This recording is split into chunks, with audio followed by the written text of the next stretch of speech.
They will lead us in the flag salute as well as read the land acknowledgement. I pledge allegiance to the flag of the United States of America and to the republic for which it stands, one nation under God, indivisible, with liberty and justice for all. Thank you.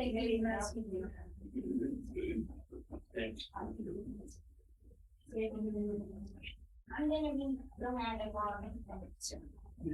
The Pacifica School District acknowledges that we gather on the unseen and ancestral homelands of the Ramaytush people.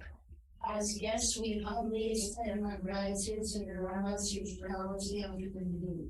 We recognize that we benefit from living and working on the traditional homeland, and we affirm the sovereign rights as First Peoples. As the original stewards of this land, the Ramaytush only understand the interconnectedness of all things and the importance of maintaining harmony with nature. We likewise Pacifica School District institution and school community to be responsible stewards of this land.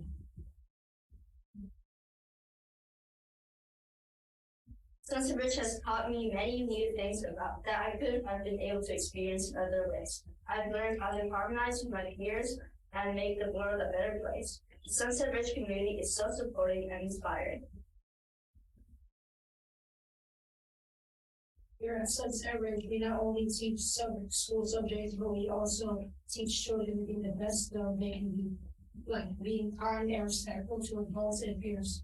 When I showed up to school today, the field trip and feeling like I was getting to experience things in person is different than watching the video. And I feel that having the privilege to go on field trips is just one of the many things that makes Sunset Ridge so amazing.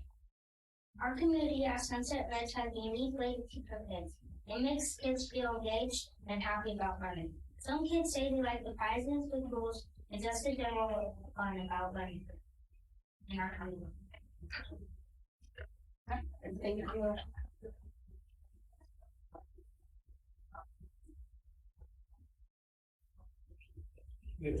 Excellent. Thank you for your presentation. We would love to have you stay, but we may be here until 11 o'clock tonight. This is a perfect time to know if you'd like to go home and get started on your homework or have some reading time.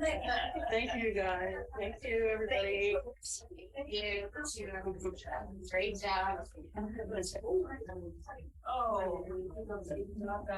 guys. Thank you.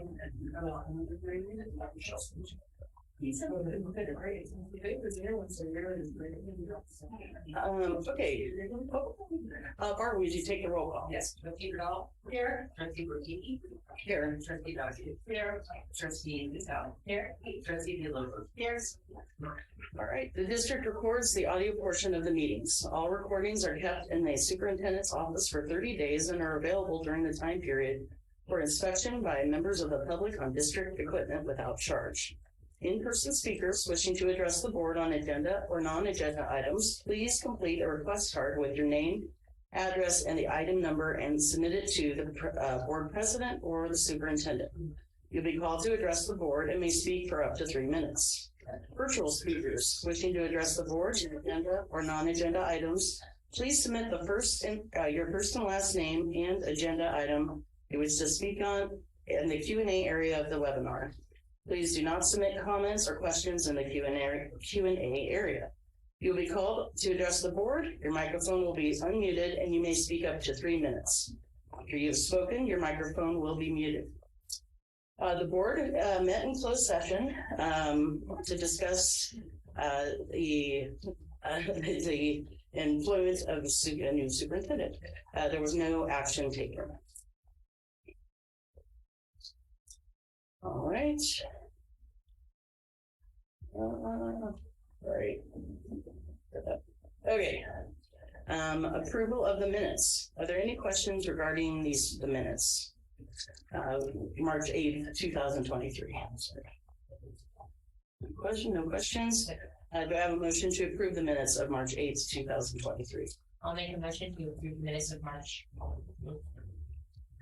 Second. All right, Barbara, will you take the vote? All in favor, please raise your hand. Motion passes 5-0. Okay. Approval of the agenda and consent agenda. All items on the consent agenda will be approved with one motion. which is not debatable and which requires a unanimous vote for passage. If any member of the board, the superintendent, or the public so requests, any item shall be removed from the section and placed in the regular order of business following approval of the consent agenda. Are there any questions regarding the agenda or consent agenda? Okay, do you have a motion to approve the agenda and consent agenda? A motion to approve the agenda and consent agenda. All right, let's do a second. I'll second. All right, Barb. All in favor, please raise your hand. Motion passes 5-0. We're trying something new here. We're still trying to get the flow of it. Okay. Communications. Speakers wishing to address the board on agenda items or non-agenda items, please submit your first and last name and agenda item you wish to speak on in the Q&A area of the webinar. Please do not submit comments or questions in the Q&A area. You'll be called to address the board. Your microphone will be unmuted and you may speak for up to 3 minutes. After you've spoken, your microphone will be unmuted. First communication is from LSCA.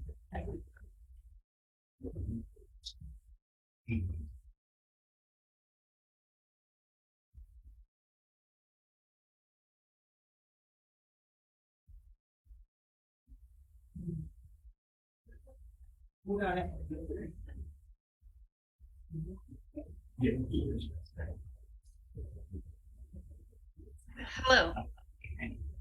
Hi Megan, your camera isn't on. Do you want? Yeah, I didn't get that notification to turn on camera. I just got mic, but that's okay. Would you like camera? We can get you camera. Hang on 1 second. Sure. I'm sitting up in a chair. Why not?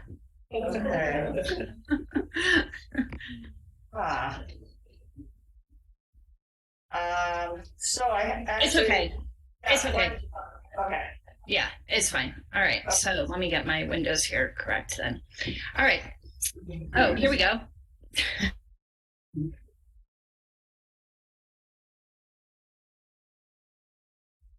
There we go. Pictures on. Okay. As we sat to write this communication for tonight's board meeting, our LSEA leadership wasn't quite sure which path to take, which hot topics needed acknowledgement and a point of record. Did we want to discuss the special ed hiring situations, which will substantially change our established practices and create a whole new host of issues? Did we want to bring up the new floors paid for with bond money that staff continue to question if they are even salvageable at less than a year old? How about the mistreatment of our classified staff by administration, or the lack of safety the staff members are feeling with the new key system? Or did we want to go in depth on the stakeholder report that is part of the first agenda item tonight? That document encapsulates so many of our problems and concerns in our district. When we first reviewed that document, we couldn't believe it. There it was, everything we've been saying in black and white, every single gripe and issue we've brought forward for years and for years been ignored, was typed up in the single-space 46-page document. Repetitive comments from various groups that we've all heard over and over. Sure, there were plenty of positives about our district, but let's be honest, the negatives were glaring. This document is a reflection of all of us in the PSD community, and quite frankly, it's an embarrassment. LSEA would like to change that embarrassment and funnel it back to pride, the pride our district once had. We have always been low paid, but our morale and collegiality made PSD a sparkling community. We've lost that luster. At the last board meeting, as we honored Patty McNally, I spoke about teamwork. This document does not reflect the teamwork which I know we are capable of. Working as a team, we can improve that morale and collegiality we once had, bring the sparkle back. The ball is in your court, board members. LSEA has repeatedly asked to have better communication with you. The results of the lack of communication is reflected in this document. You also must be aware that our standing meetings with the superintendent haven't happened since October. This has not been helpful for morale or collegiality either. Hopefully, you will encourage the new superintendent to reestablish this practice. LSEA and CDSEA leadership would be more than willing to work with you to start ticking some items off this list.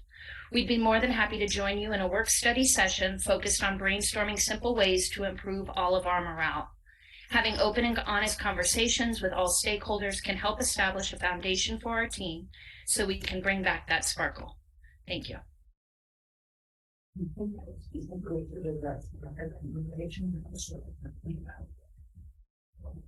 You can make a comment. I'd just like to make a clarification because it's come up over a number of meetings around the lack of standing meetings with LSEA. On September 20th, I received an email that wasn't meant for me, and it was very disparaging. It came from LSEA leadership. I instantly wrote back to the individual that sent it, as well as President Ellsberg, and obviously there were many apologies for that. However, I've invited the LSEA leadership to meet with me on at least 3 occasions to talk about how we could better communication, and that has not yet happened. So I just wanted to clarify that because there have been a lot of inferences in terms of my not meeting with LSEA. So that's the end. All right, thank you. All right, so next speaker is from CSEA. Thank you. Hello, my name is Nicole Sayers and I am the president of CSEA. Tonight, I have no one to welcome because we have not hired any CSEA employees. I would, however, like to acknowledge the CSEA Above and Beyond recipients. The Above and Beyond recipients for April 2023 are Angie Acuna and Beth Smerden. Angie has been dedicated PSD employee since 1994. She has held various positions during that time, but is currently the Administrative Secretary for the Educational Support Services Department. Consistently going above and beyond is a perfect description of Angie's dedication to our district, and she does everything with a smile. She even makes sure that all the employees are fed on the Pacifica School District professional development days. Beth Smerden has been a paraprofessional at Sunset Ridge since 2013.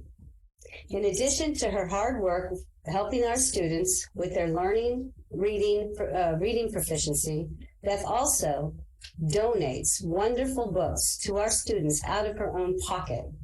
Her kindness, hard work, and generosity is much appreciated. These ladies set the bar high and are very deserving of this award. Now let's talk about contracted employees that the district has hired to fill what they say are hard to fill positions.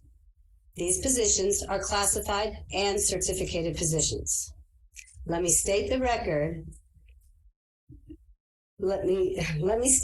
the record that I work with a handful of responsible, kind, professional contracted employees.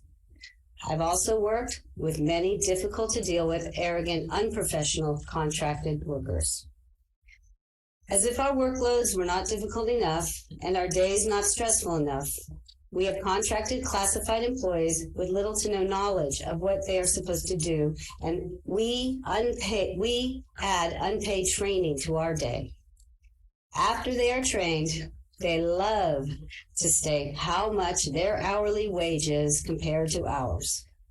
When I see someone who's good, I always talk to them about becoming a district employee. And when I show them the salary schedule for the position, they laugh at me and tell me they would never work here for that little money. These contracted employees are demeaning and disrespectful. The money the district has and continues to spend on contracted teachers and classified employees is also demeaning and disrespectful. The district says they are having trouble filling positions because they cannot find qualified candidates. CSEA believes there are 2 reasons for this. First, our wage scale is too low to attract qualified candidates who have no connection with Pacifica. Second, we have managers and administrators in FM&O departments that do not treat our classified staff well. I've been involved in at least 9 disciplinary actions since the beginning of the school year. Whether it's a verbal warning or a written reprimand or progressive discipline, it is just about every month with one or another of the workers. One verbal warning summarized stated, you will. Further instances of misconduct will result in disciplinary action up to and including dismissal. This was stated to an employee who has been here over 5 years. I went to an actual meeting, and the facilities manager stated that the CBO was looking out the window and did not see one of the employees' cars. I asked him what he was inferring. He actually said he didn't really know. So I'm just wondering why it was brought up and why a six-figure administrator would be looking out the windows to see who is parked or is not parked, instead of looking into grants to fund school projects or looking for other ways to provide sufficient wage increases to teachers and classified staff.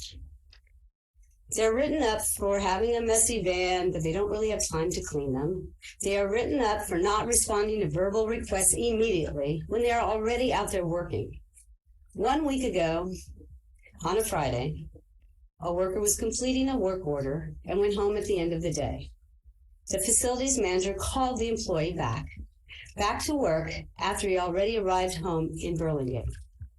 The facilities manager told him that he needed to set up some tables for the next day's activities.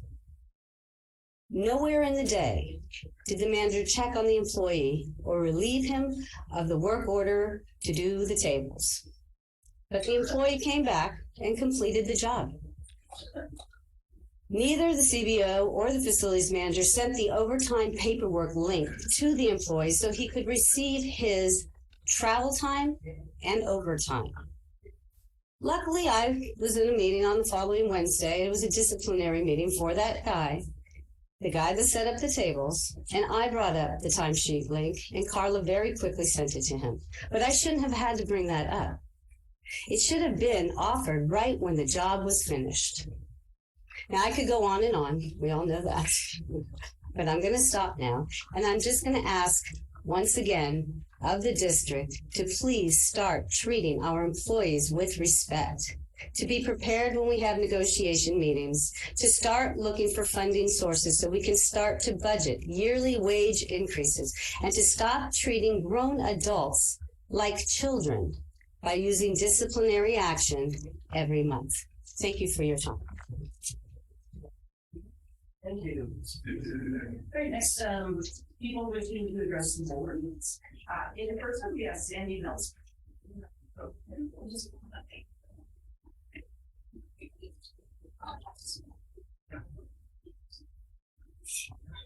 If we can do this without hopping away here. To Superintendent Olson and Board of Trustee members. My name is Sandy Mills. I started teaching in the Laguna Salada district as it was in 1989. My daughter is an alumnus of Ocean Shore School. I've had full-time classroom positions and various different job shares at other schools and districts. I remember the very first parcel tax, I believe in 2008. At that time, the purpose of the tax was to attract and retain highly qualified teachers and support science and music programs for all grades. 15 years later, sounds very familiar. More recently now, there is a shortage of SPED teachers. The county has set up a program to encourage both paraprofessionals and classroom teachers to work toward receiving this credential. I'm asking you to reconsider your decision to not offer Jennifer Mitchell, a longtime kindergarten teacher, a position as resource teacher at Ocean Shore School. She opted to work on her SPED credential on her own time and money. I believe that there are still many teachers in this position who are contract employees, costing the district more, without expertise in collaborating with classroom teachers, as Jennifer has always done. I myself had to go outside the district to find a job that I wanted to do, much to my disappointment. The thing I observed at other districts is that they are missing the community feeling that I've always felt in our district. I'm not sure about encouraging teachers to work on a program, but then not showing loyalty to them is destroying the small town, take care of each other feeling I thought we always had. Even after retiring from Belmont Redwood Shores teaching science for 6 years, I came back to job share at Ocean Shore. Jennifer has now completed her classwork and is ready to be in the SPED classroom. Doesn't the principal have a say in who is hired at their school. When did that change? When I was hired in 1989, I was interviewed by 2 principals who had openings at their schools. In all the districts I worked in, I was always interviewed and offered my position by the principal. I fear that Jennifer Mitchell will leave the district, where she will find a job quickly and ultimately get paid more money. We have lost too many seasoned teachers recently. Jennifer wants to be here. This is her community. She knows these children. We must take the long view of keeping the seasoned, highly qualified staff that have shown their skills and dedication to Ocean Shore and this community. Thank you. All right, Tim Lowe.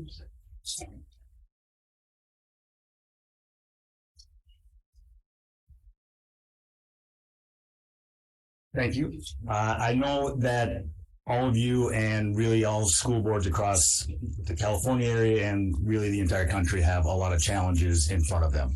A lot of unintended consequences have happened via the pandemic, and we're all trying to work through a lot of those right now. I have 2 kids at Ocean Shore School right now, and I heard from a substitute teacher that the first grade class is the worst behaved that they've had in 35 years.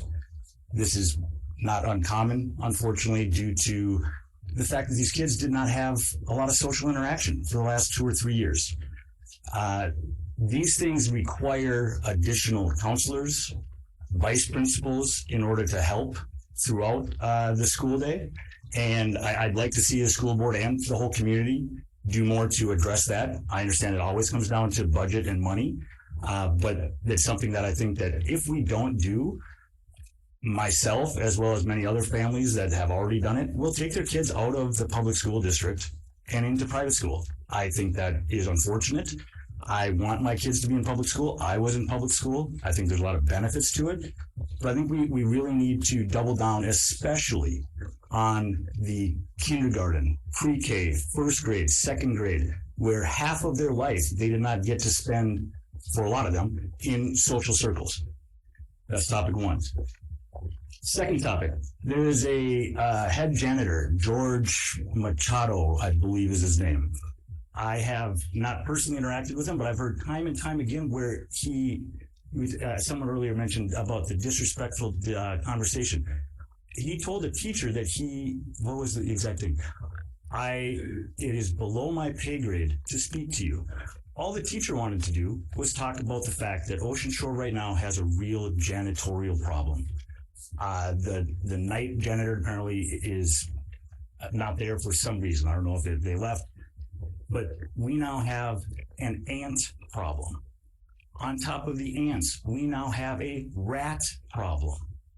These are types of things that we have to get at the base level. You cannot have students dealing with ants and rat feces when they're trying to learn. You can't have teachers having to clean the dust in their rooms instead of doing lesson plans.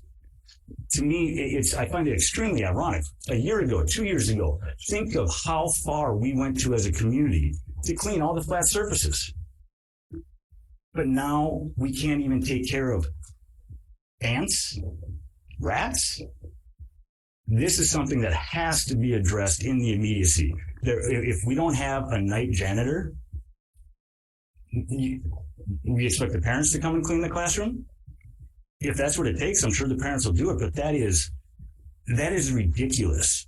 We are failing our community, we are failing the students, and we're failing the teachers. If the teachers have to teach in this kind of environment, Jennifer Mitchell won't be the only one that wants to leave. They're all going to go to greener pastures. So I would really like to understand what the board is going to do in the immediate future to address the janitor issue, as well as what realistically can be done to address the behavioral issues via not having vice principals, not having school nurses, full-time counselors. I'll cede the rest of my time. Thanks. All right, there's one more online, and that's Crystal Remote.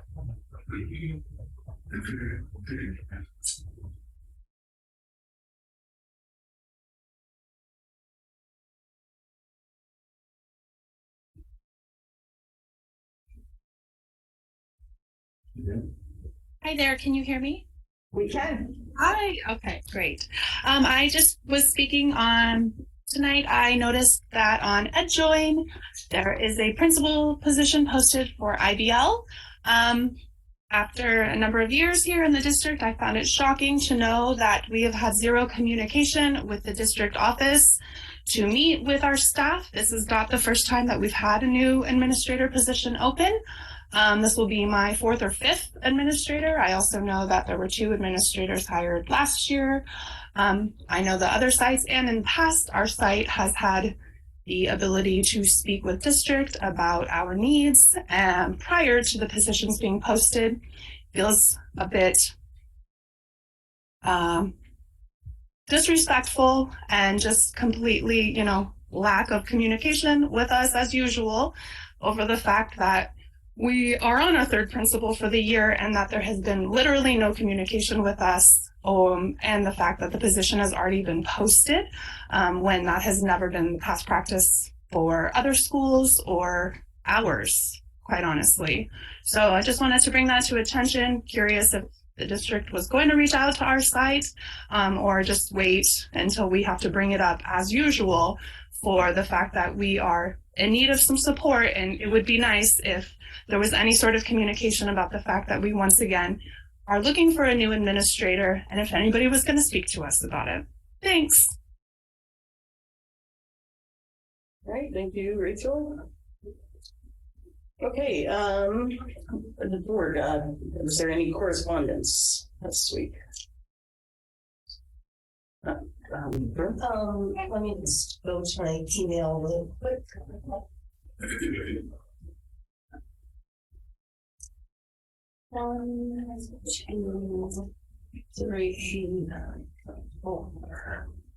So this week I've received 4 emails from concerned parents or teachers about the SPED opening at Ocean Shore.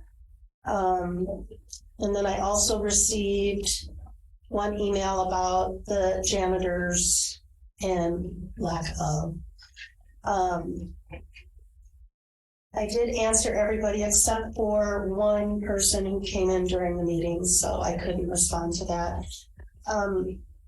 I also just want to talk to everybody about what happened in Nashville. And the reason why I'm concerned is for the safety of our children. And I think I've brought this up in years past that our front doors are wide open. Some of the side doors are wide open.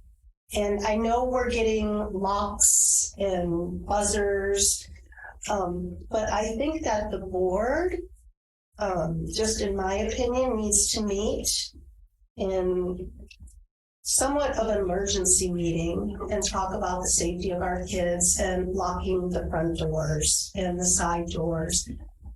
Hundreds of schools in the Bay Area do it. They have buzzers. I mean, essentially, the only people who should be in school are the teachers, administrators, and I just really want to talk about this. I can bring it up at the end of the meeting to suggest an emergency meeting, but I do see that we could be doing better for our kids and their safety. I just wanted to put that out there. I just stopped it just because it's an agendized item and it wasn't related correspondence. Any other correspondence before we get to communications? I community the same. Yeah, we do likewise. Appreciate that transparency from the community. Anyone else? Okay. Then board and superintendent communications.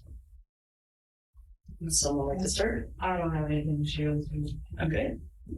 I went for the workforce housing project. We that went before the Pacifica Planning Commission, and the project passed that step. So we passed 5-0 or 7-0 unanimously to the Planning Commission, and we'll go on in the next month or 2 to the City Council for the workforce housing. Attended the PEF Gala at the Farallon Room at Skyline College, which is an absolutely beautiful venue. and it was well attended, and it seemed like they had a very successful night. And then yesterday, I got to chaperone Sunset Ridge's 4th grade field trip to Fitzgerald Marine Resort on the one sunny day we've had in probably about 2 or 3 months. And it was really, really fun to see all the kids who most of them had never been down to the tide pools. So it was really fascinating to watch how they see it through their eyes. I also went to the pep gala, and that's it. Okay.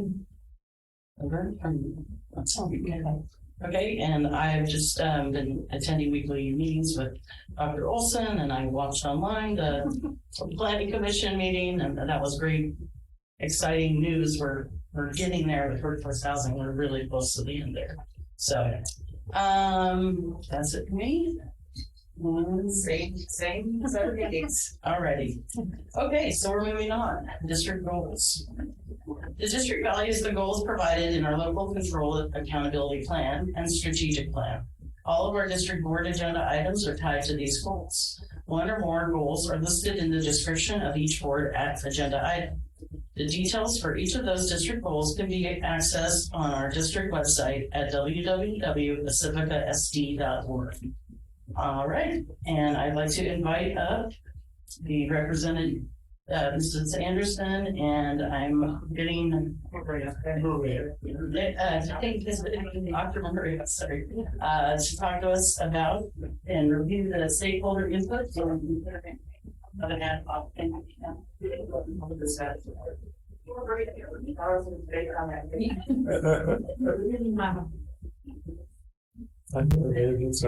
So I need to be by this mic, huh?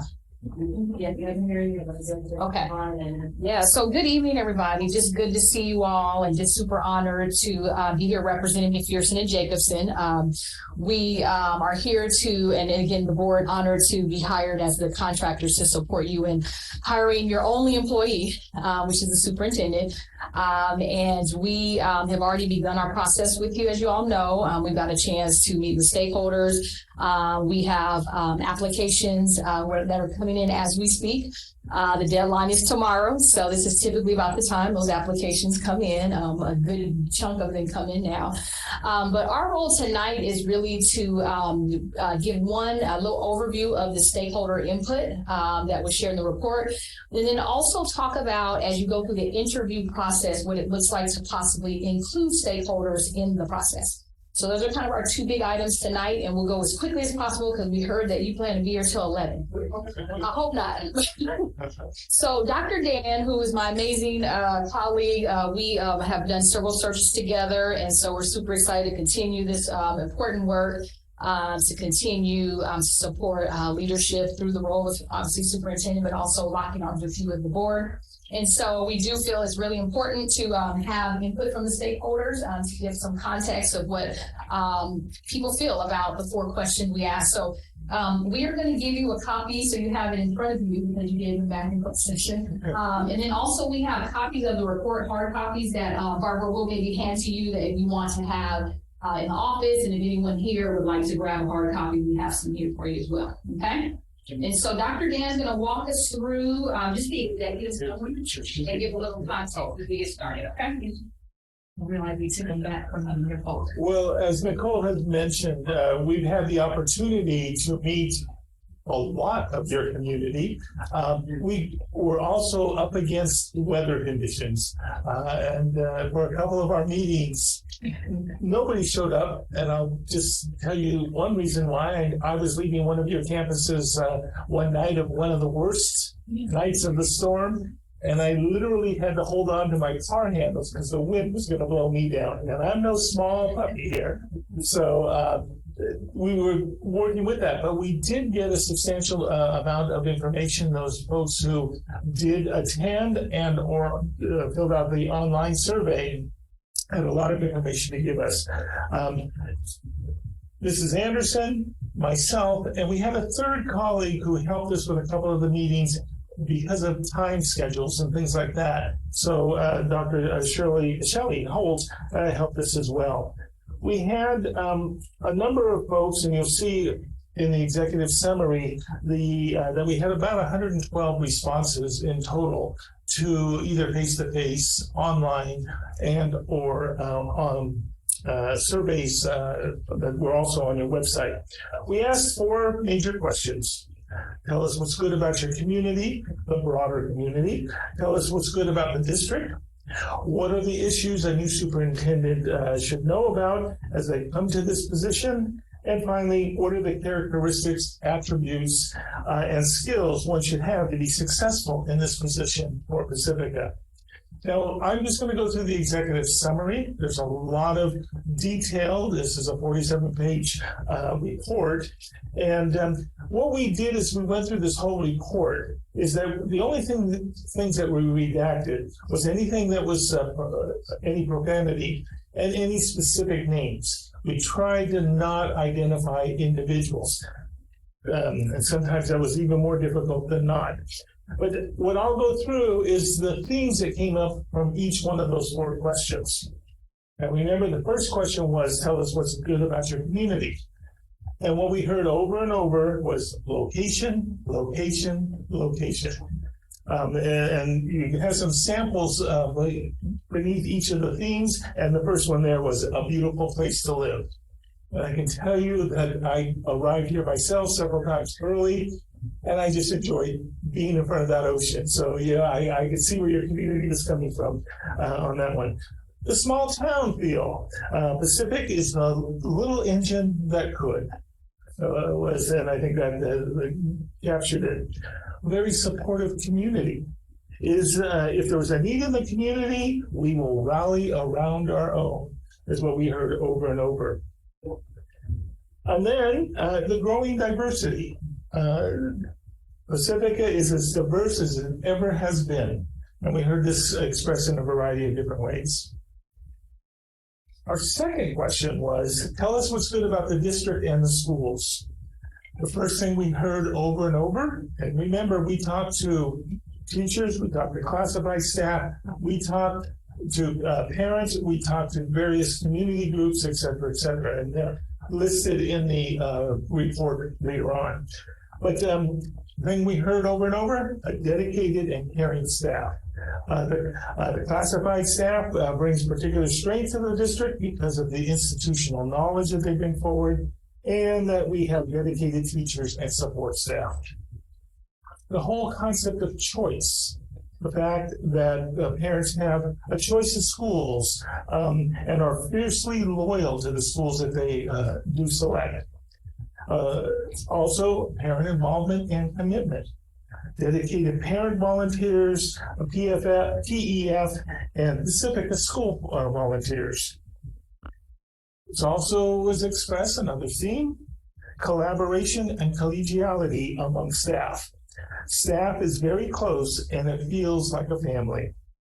And then once again, diversity of students came up. And we are becoming more diverse ethnically, and we are diverse socioeconomically. The third and fourth questions we asked, you'll see, have many more themes to them. And the third question, I remind you, is what are the issues a new superintendent should know about when coming to this position? The first one is low morale. Morale is the lowest point ever in this community. Second, low salaries. We are the lowest paid employees of San Mateo County. Third, the next one, finances are problematic. There are many funding constraints, is what people expressed. The next, relationships are strained. There is an underlying mistrust by the union officials of the administrators of the district office. A minimal acceptance of diversity. Issues around race and other influences. The city is changing its demographics. The next one is excessive hiring of consultants. Too many contracted employees, which is very costly. Next is lack of a defined curriculum. Curriculum, it is really a hit or miss what subject matter the teachers deliver. No continuity between grades. The workforce housing has not come to fruition. Workforce housing project is positive to recruit and retain quality staff, and it might be enticing. Lack of confidence in the leadership. Leadership does know, nor do they follow the union contract, which causes numerous negative situations. Maintenance and operations is limited. Our maintenance and custodial staff get really poor treatment. Inconsistent communication. Communication can be enhanced through sharing information on Pacifica's Cares website. Last question. What are the characteristics, attributes, and skills the new superintendent should have to be successful in this district? First is that folks are seeking a collaborator. Meet problems head on and address them. Work with the teams to address the problems. A communicator. They need to be the best communicator, and they need to be a good listener. Value staff. Someone who really respects teachers and classified staff. Inspire staff. Inspire staff to do better work in a way that is supportive. Person should be visionary. Have a clear vision with priorities considering the low salaries. Have an academic and curriculum focus. The superintendent should focus on the right things, tangible outcomes that benefit every student, like third grade literacy, eighth grade math, and college and career readiness. Next is value diversity, social justice, and equity focused. A problem solver, a servant leadership. Be able to navigate negative/racial comments strategically to address the issues in a community with different perspectives. Integrity. Someone with integrity who will demand of their staff to have that same integrity. Community focused. Be able to connect with staff, parents, and students. Understands budget. Experience in a low-funded district would also help. Visible. Visit school sites regularly. And then last, a long-term commitment. Someone to stay for more years.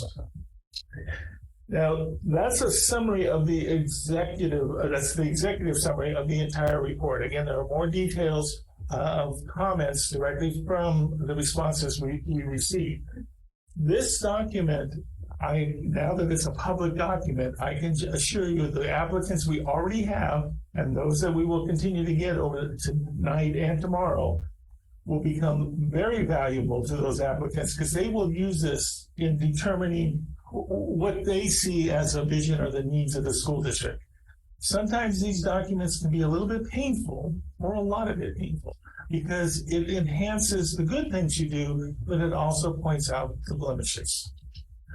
And so this document, for you as a board, hopefully beyond just your superintendent search, could become a working document. And as I can tell you, assure you, that those folks applying will also be using this document in their application process. So with that, any questions? Again, we want to thank you for the opportunity. It's always kind of an interesting time for us to go as we move from different districts to different districts. And same four questions come up over, we ask every time. And we learn a lot about the schools in California. Thank you, Dr. All right. So again, thanking the stakeholders for taking the time to support our process of getting to know the district. It was very helpful for us. We got to meet some great people and just appreciate the time. Also, just acknowledging all of the staff in particular who work in the district, obviously Dr. Olson and any staff members across the site. One of the things about doing this process is that the painful pieces that it becomes a space where we open the door to ask people their feelings, right? And so part of the work sometimes becomes very painful because we all are working really hard. Right. I want to just make sure I acknowledge that. Like, we're working really hard. I like to say everyone's doing the best they can. And this is part of the journey when we go through these searches. This process really does highlight sometimes the challenges, right? And every district has them. It's not unique to Pacifica. There's just unique things about Pacifica, but every district we work with go through the same process. And so it is very interesting. But I do want to say this is an opportunity to come together and really talk about the issues versus, I often say, attack the issues, not people, right? Because the reality of this is public education. And almost everything you see in that document, I can change the name of the district, maybe a couple of little things, and they're all very similar.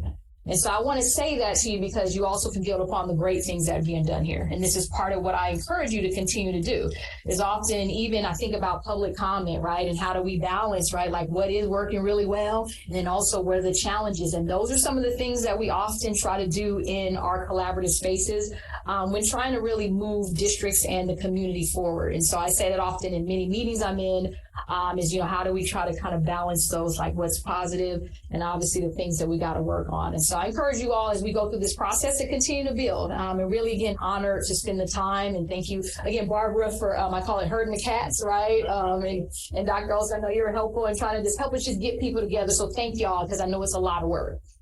Okay, and so I want to transition to kind of staying in the space of stakeholders, okay? One of the things that our firm really prides ourselves on is having a transparent process, we call it.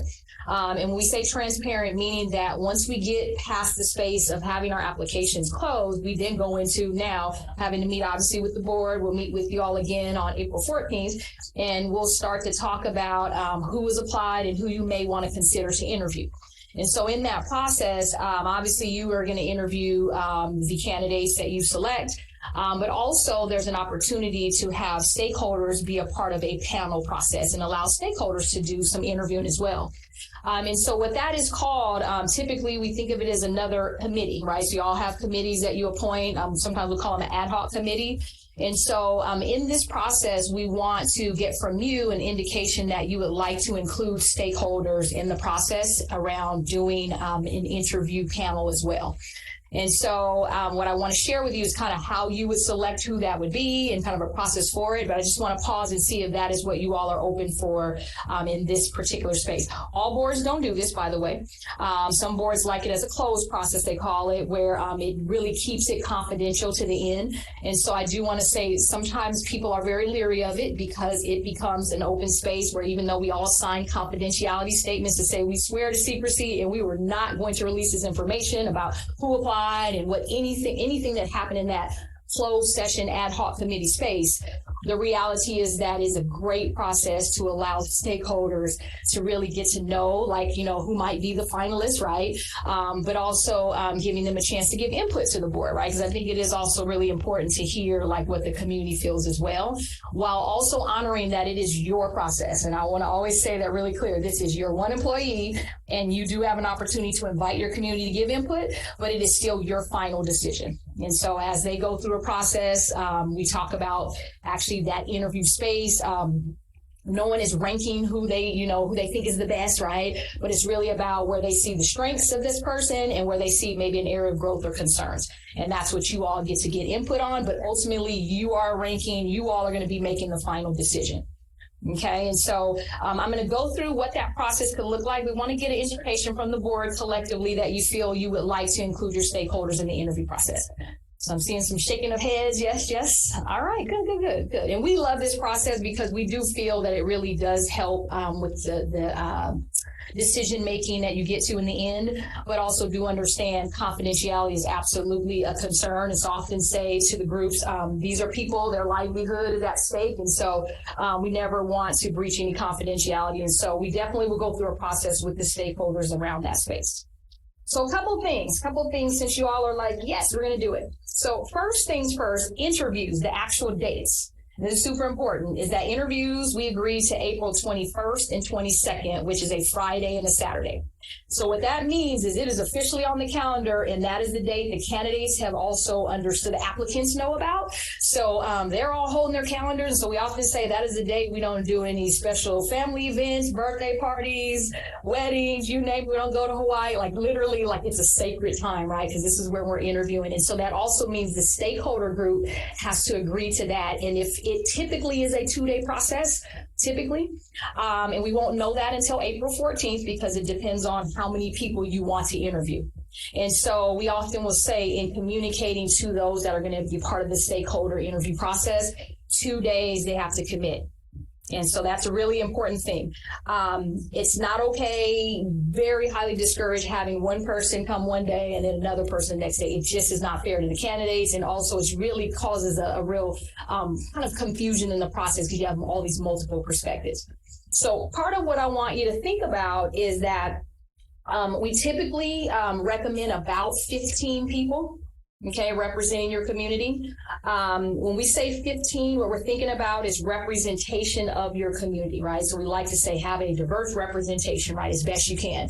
And so what diversity includes is not necessarily just our kind of ethnic diversity, gender diversity, but it's really more about the representation by like position in our community, right, and in our district.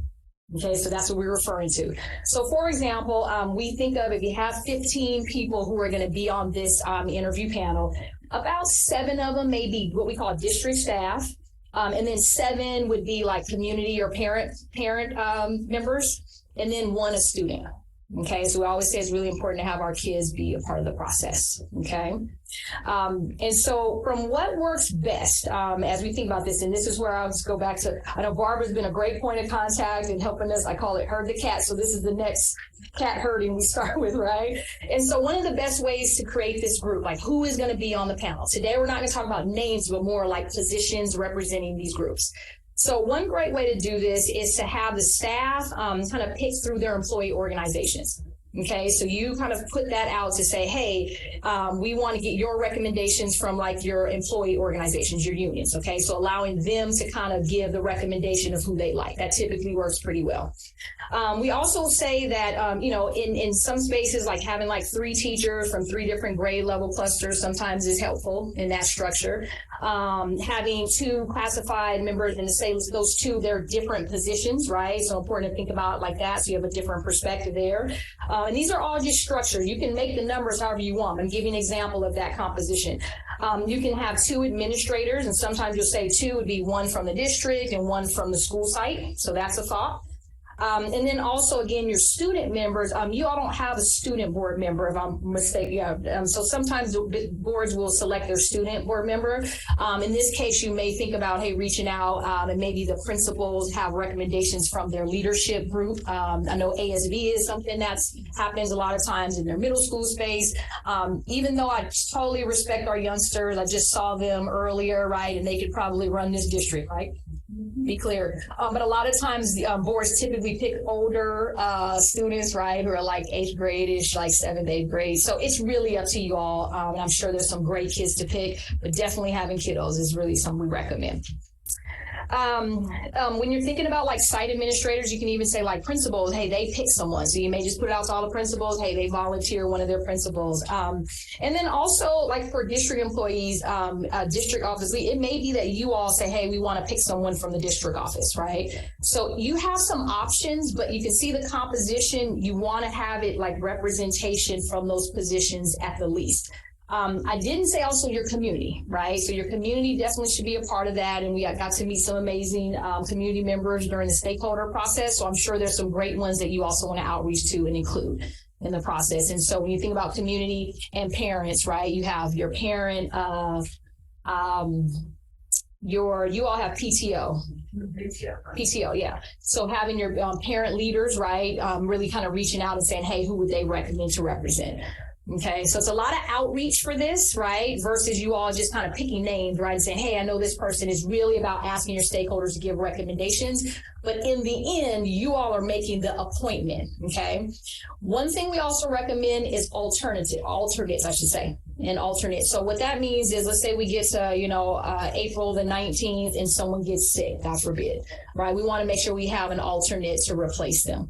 Okay. So you also want to make sure that's communicated clearly in your outreach, is that please also give an additional name so that we can make sure we have that representation in case anything happens.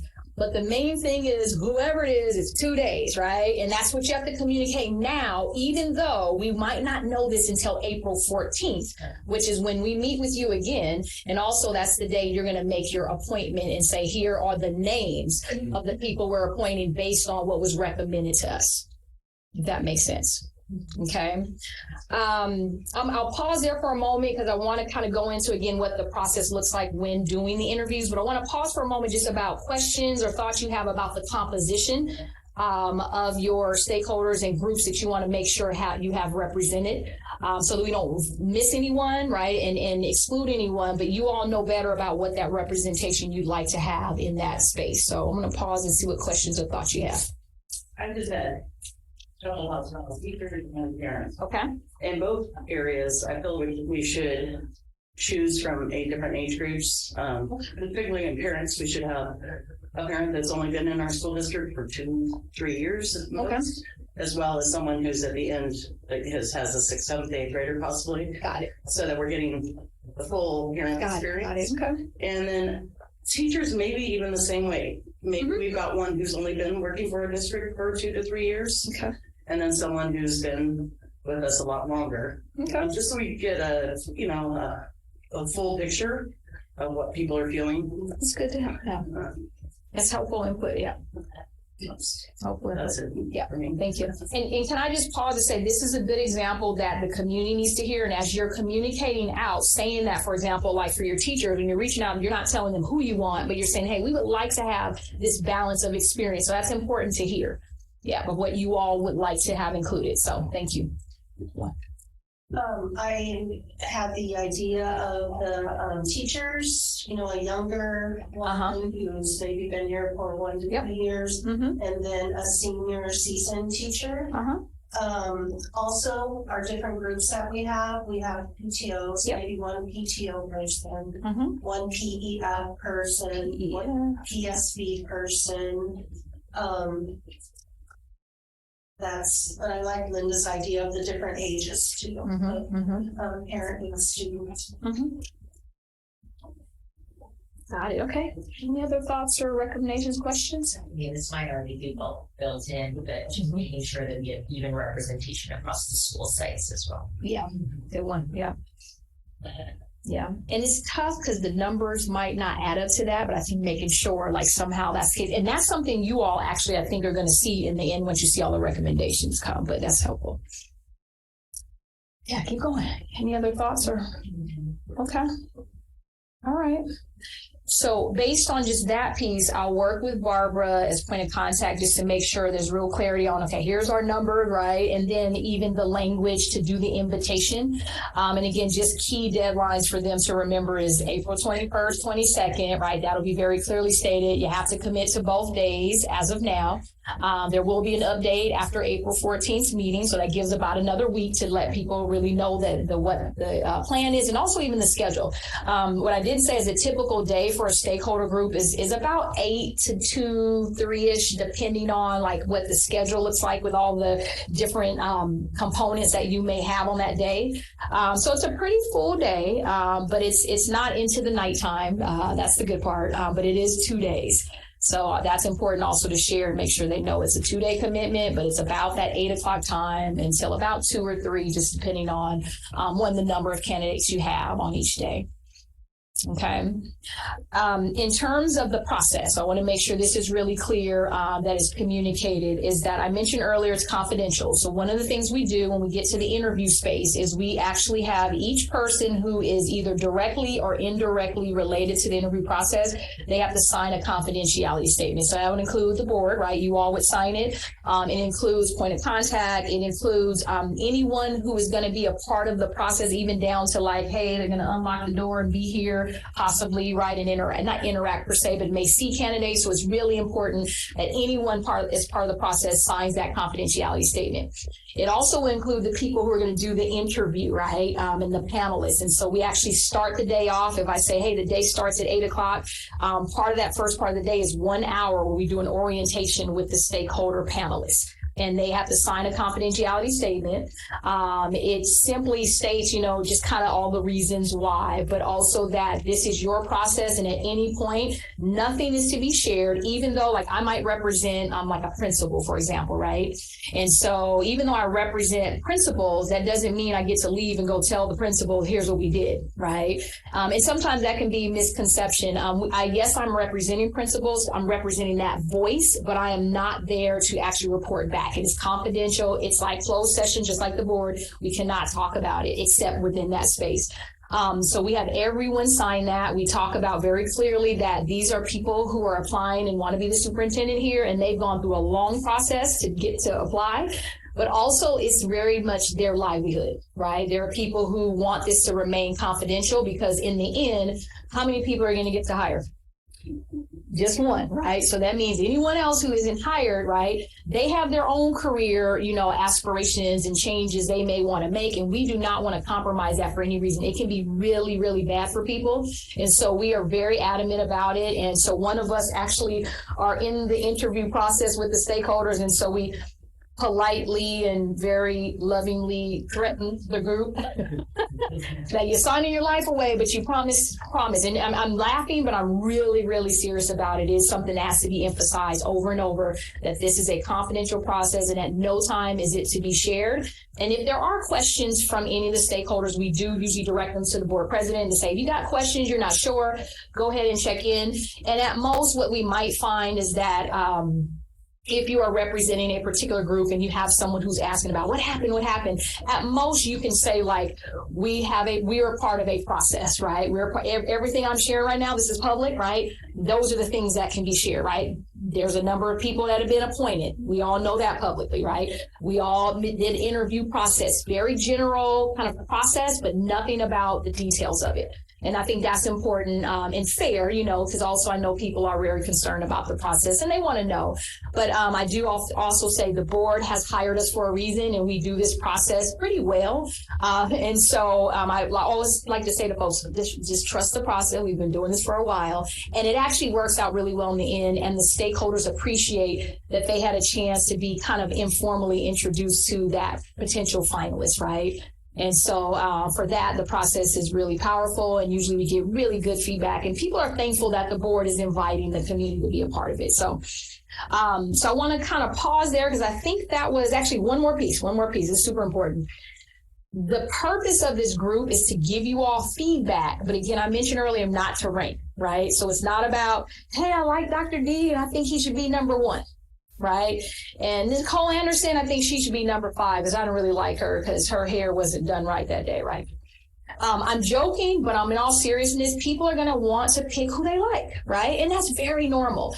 But what we don't do is allow ranking. What we do is we ask people to give what they felt were their strengths, right? And every individual on the panel gets to give that feedback, and also what are their concerns. And so what we do is each individual feedback you will get as a board, and then also you'll get a collective summary so that you see what were the collective strengths and concerns for each candidate that the stakeholders saw. And so as you all are deliberating in the end, right, and you're getting down to making that decision, that is one more set of input you get to make your decision. In addition to your own interview, right, where you have a similar process, and then also you have your reference checks, you got their applications, you have other things that you may want to do that day to consider, but this is just one of many. Okay, so I want to reiterate that because that may have to be said a few times, and as facilitators, one of us will be in the room with the group to help facilitate the process, but it's really their process. We have a set of questions we'll bring to them as like sample, right? They won't have a lot of time to like create questions, so we give a sample of ones we typically use, and they can kind of tweak them a little bit to say, hey, I really want to hear more about what they believe about like visual and performing arts, right? Or something that's really like near and dear. Special ed comes up at times, right? So they can cater the questions a little bit, but then once we're kind of done, like we finish that, and once they're finished, every single candidate gets the same questions, which is what our normal hiring processes include. Okay, so I think that's pretty much everything. Did I forget anything, Dr. Dean? I think you covered it. Okay. All right. So final questions about the process. Yes. Laura.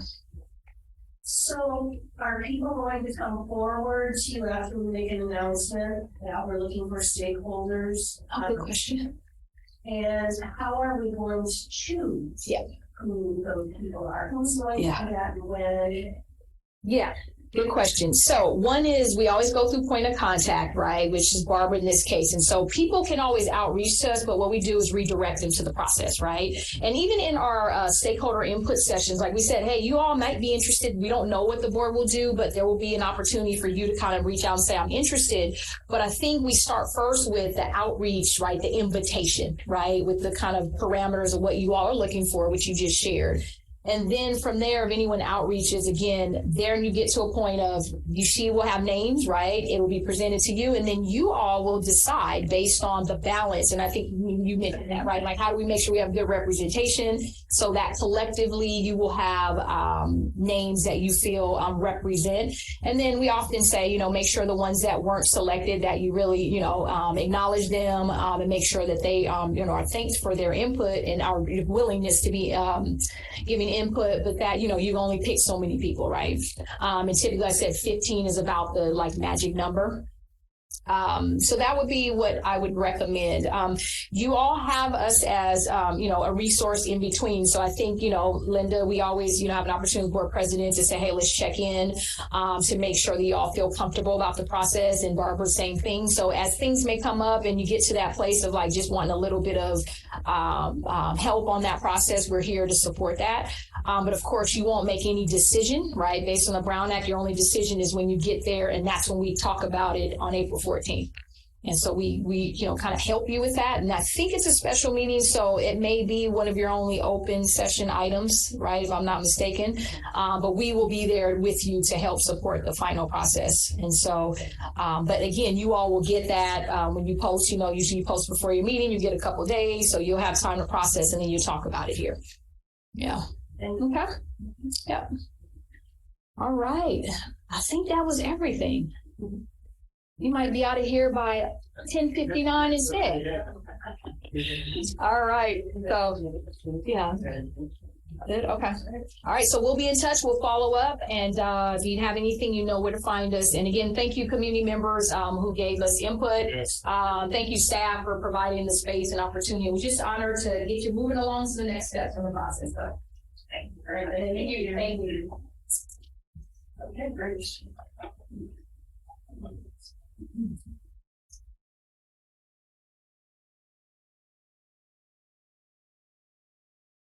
Okay, next we're going on to the Personal Tax Oversight Committee annual report.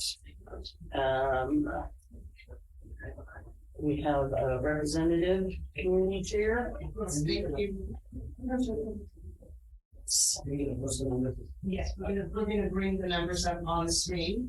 Thank you, Trustee Brookie. This is Richard Zoronsky. He is the chair of the Parcel Tax Committee, and he has been on the Parcel Tax Committee since the inception of the Parcel Tax Committee. So thank you so much for coming. We're just waiting until the item comes up on the screen. I do have a copy of it here as well. If you I have the report, but I didn't know if you were going to post the numbers or not. Just share it all.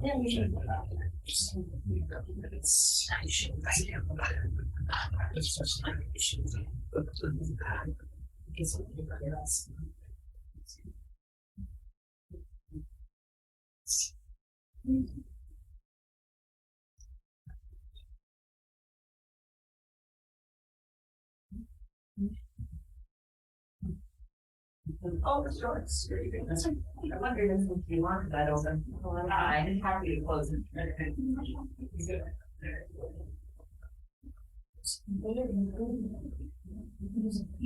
I could almost wing it after 15 years, but we'll get the exact numbers first. Okay, I'm going to try to share.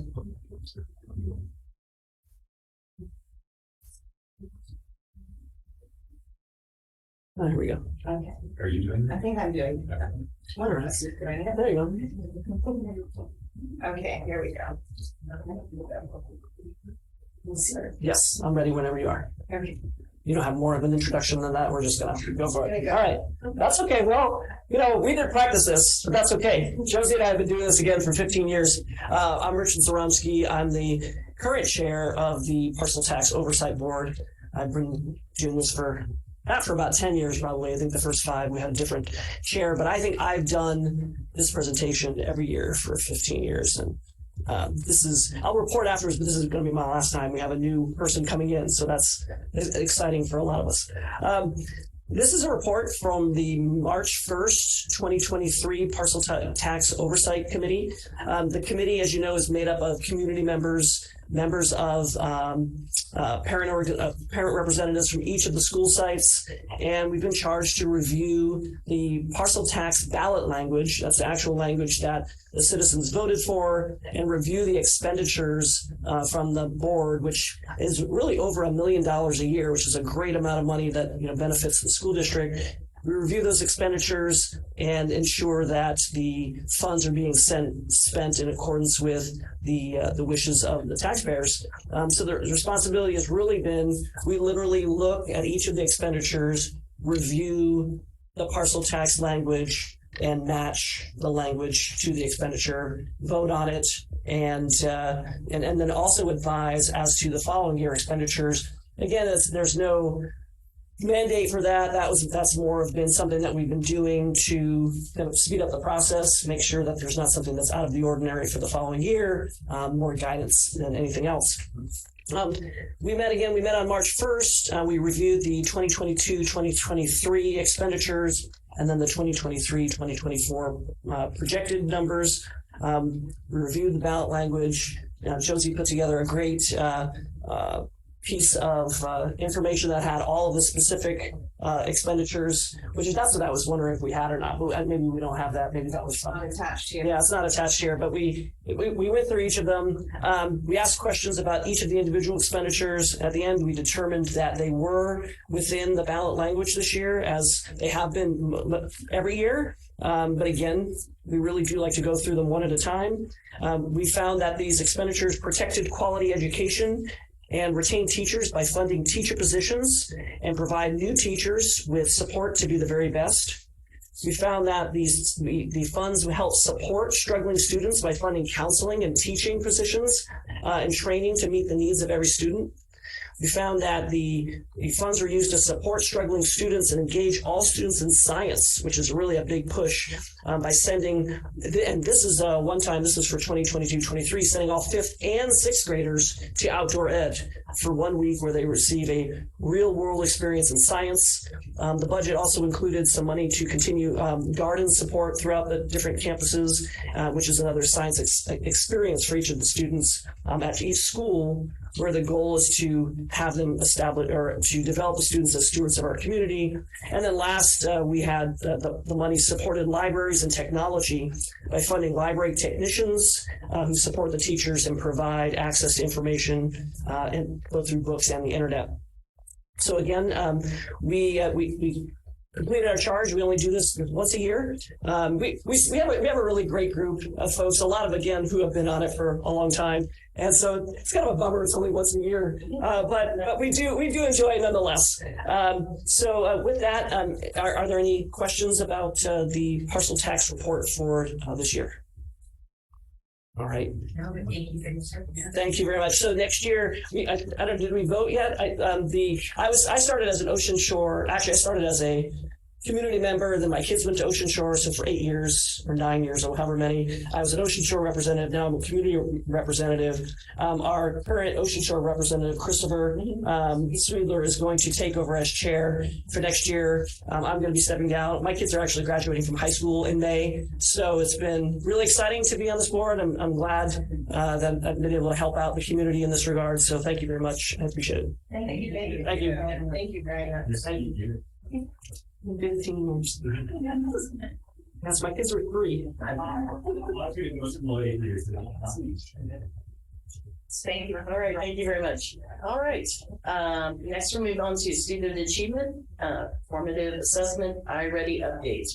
And I believe we have Mr. Lucy online. There you go. Will Lucy is joining us online because he has a terrible cough. So hopefully he'll make it through. He's got 4 presentations in a row. The first 3 go to get, at some point, he will want to take a break. Hi, Will. Okay, hi everybody. Can everybody hear me? Yes. Yes. Okay, so I'm going to this is the first of my 4. This actual presentation was it was scheduled for March 8th. It got moved back to this schedule, but it actually works in pretty well with 2 other presentations that are going on.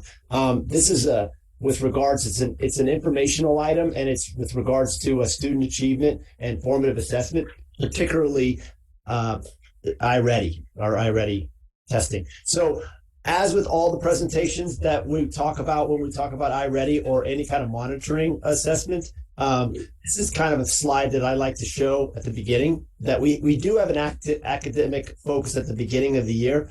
And that academic focus is to know where our students are at each year, at the beginning of each year. And then we, from knowing what the students are, we also take a look at the data and the results from these formative assessments, and we collaborate around them.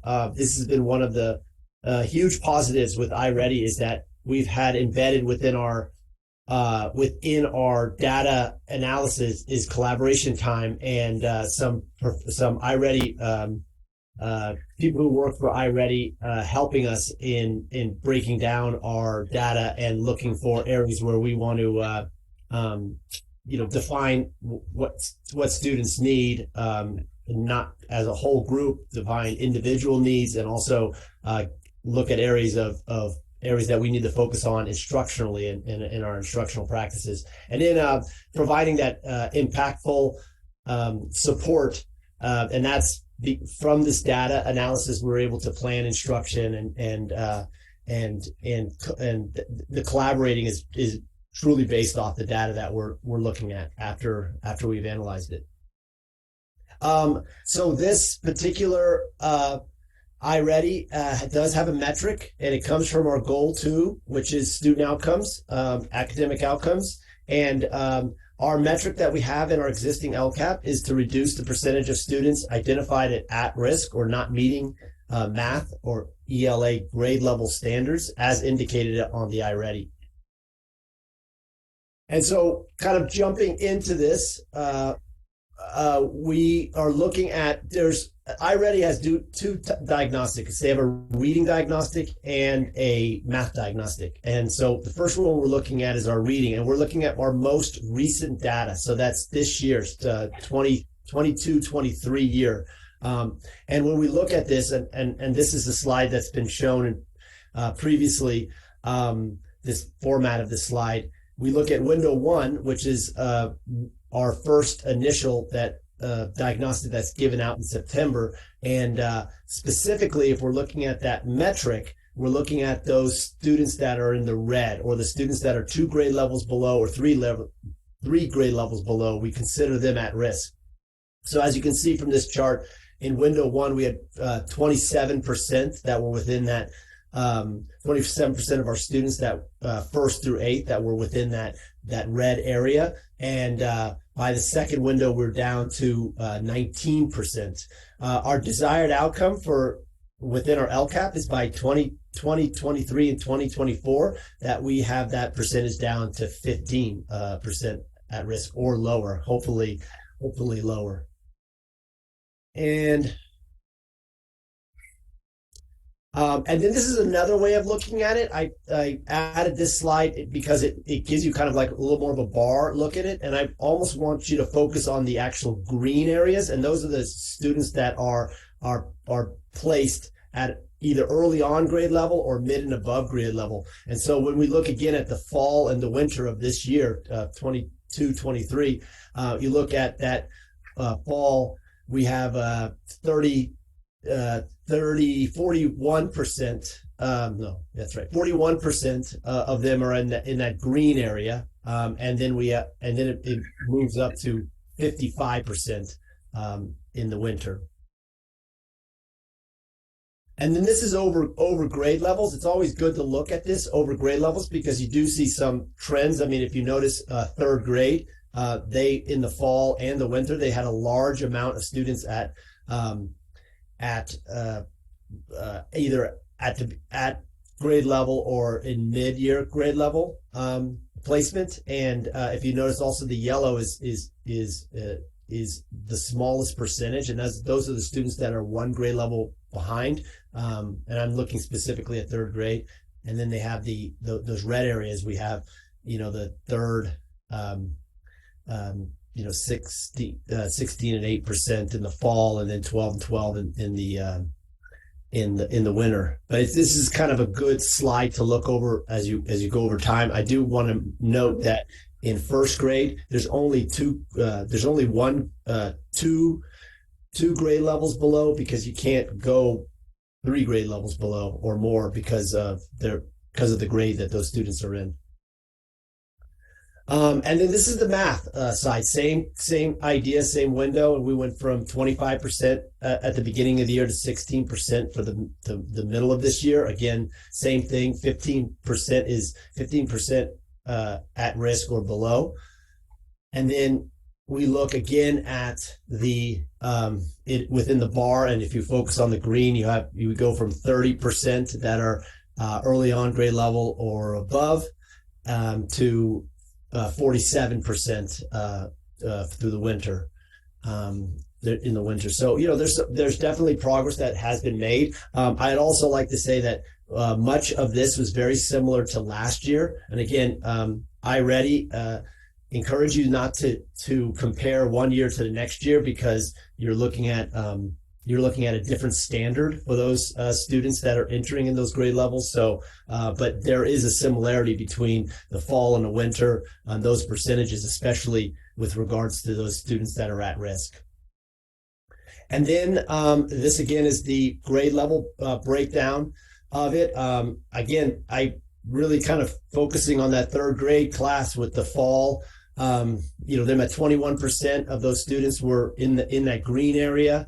And then they jumped up to 50% in the green for the winter. So it's just interesting that third grade stands out. We also have some real big growth in sixth grade in that area too. And then this is annual growth and stretch growth, and just quickly what those two mean. Within iReady, it sets an annual growth, which is a growth that is typical. It's a typical growth that a student should make if they, throughout the year, there should be a typical growth. And then the stretch growth is a more ambitious growth. And the stretch growth is really important for those students that are at placement of three or more grade levels below, 2 or more grade levels below, or 1 grade level below, because it accelerates their progression. That stretch growth accelerates their progression towards being on grade level placement. And so in looking at this, this chart here shows that how students are progressing towards typical stretch growth. But I do want to point out that this is the percent of students that met half of typical growth, not a full year of typical growth, but half of typical growth, meaning that at this point of the year, when this data was pulled, where should they be?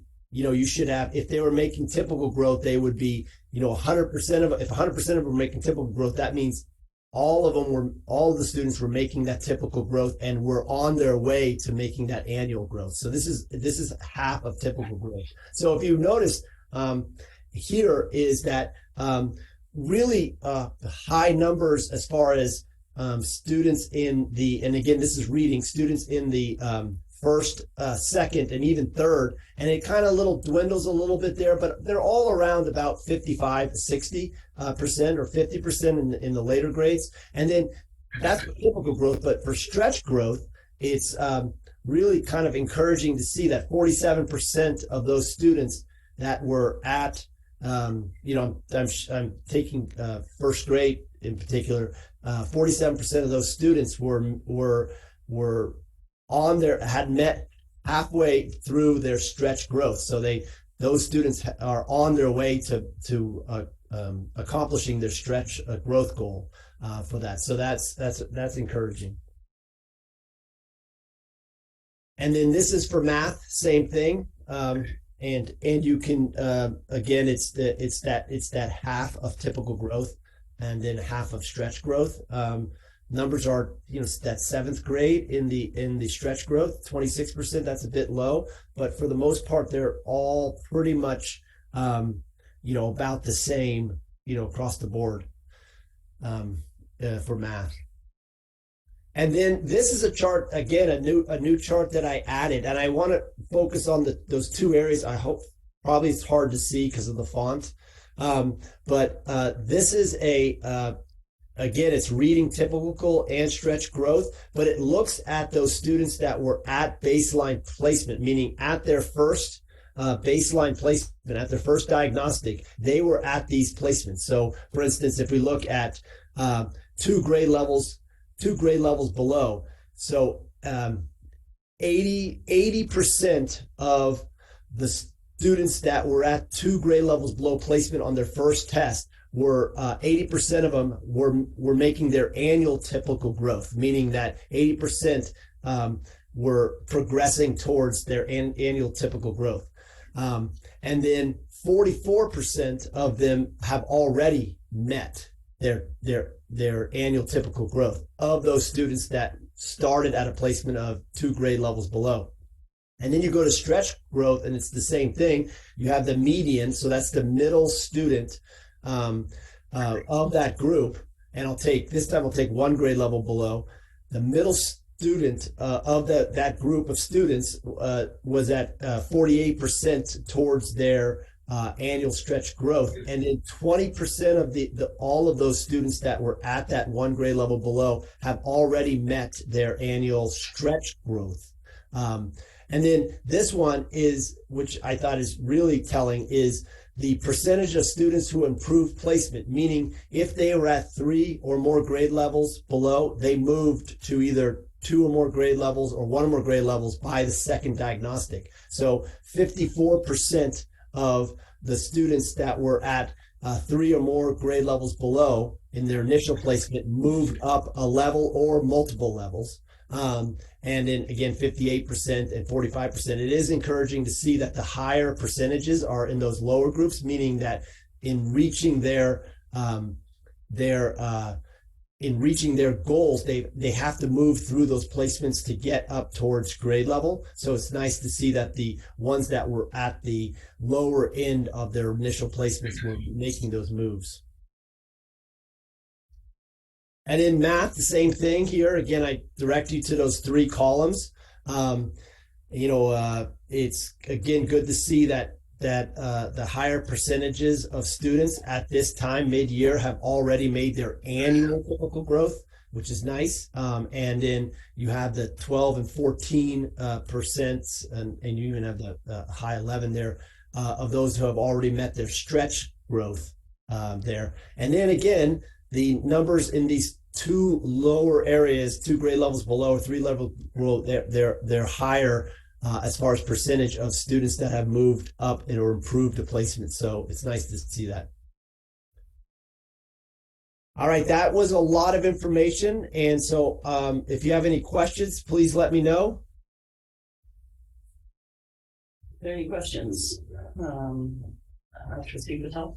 Yeah, I have a couple of questions. So the first question that I have is on slide 6 for reading.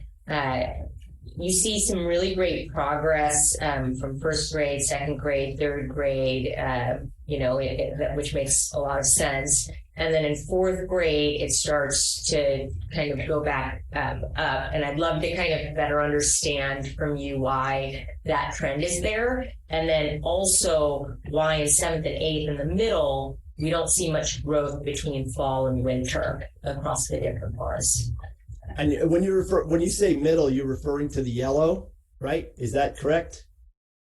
So the first question is, I mean, if you just look at the green bars, let's say, so looking at like the overall green bars in first grade, second grade, and third grade, more and more percentage of students are meeting or above that grade level. And then in fourth grade, students seem less at the beginning and at the winter meeting or exceeding that grade level. And I'm just trying to understand why that trend shifts. There is a phenomenon, and I'm not saying that this is the reason why for this particular group of students, but in looking at in comparing CASP data and with iReady data as far as like trends that are happening, there is a noticeable thing within, and this has been kind of historic, where there is a drop from third to fourth grade in just overall standard met on the CASP. So it kind of mirrors that a bit. I'm not saying that might not be the case with this. It might be this specific group that's going through. It'd be interesting to see if we looked at last year's overall, like the 21-22, and we notice that the third graders last year, who are fourth graders this year, were they one of those lower amounts that were either at grade level or above?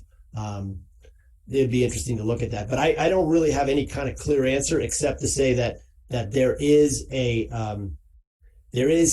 within the CASP testing, when they test the third and they jumping up to the fourth, even though the third grade is the first time they're taking the CASP testing, there is a drop in fourth grade historically, like even before the pandemic and before where there was a drop there. But again, that is just. It would be great if, some of the comparisons that you mentioned we could make to see if this is something that we're seeing in general across multiple types of assessments, or if this is particularly unique. So that would be great. And then the second question is with respect to the relative growth between fall and winter in 7th and 8th grade, and your thoughts on why that change doesn't seem to be as large as some of the other grade levels. Yeah, I mean, it is, I mean, the focus that has been with the staffs when they've gone through this and they've looked at this data and they've done collaboration around it and analyzed it, they're looking at specific student groups. And again, I would probably think about where that, I do remember the 8th grade last year, that's the 21-22, them performing as a group almost better than any other grade level group. So it's interesting that now that the 7th graders that year that are 8th graders, that 8th grade class graduated out. So it's interesting to see if why there's a drop, in those 7th graders have moved up to 8th grade. That 8th grade, that was a pretty high achieving class, they seem to have moved on. But yeah, I don't have any specifics. I mean, the focus has been when we've gone and done analysis on this is we've looked at those students that are at risk, or even those ones that were at grade level or 1 year below grade level, about how to move them up up placements, move them up placements. Now, also, that needs to be considered is that the iReady test itself is a computer adaptive test. So every time, like in the fall and the winter, they're not necessarily given the same exact test. They're given based off where they would be placed. So so that might have an effect on it. But again, I'm a bit grasping at that. It's been I'm trying to say, well, is for those two, I mean, the concern is what can we do to support greater progress in students in 7th and 8th grade?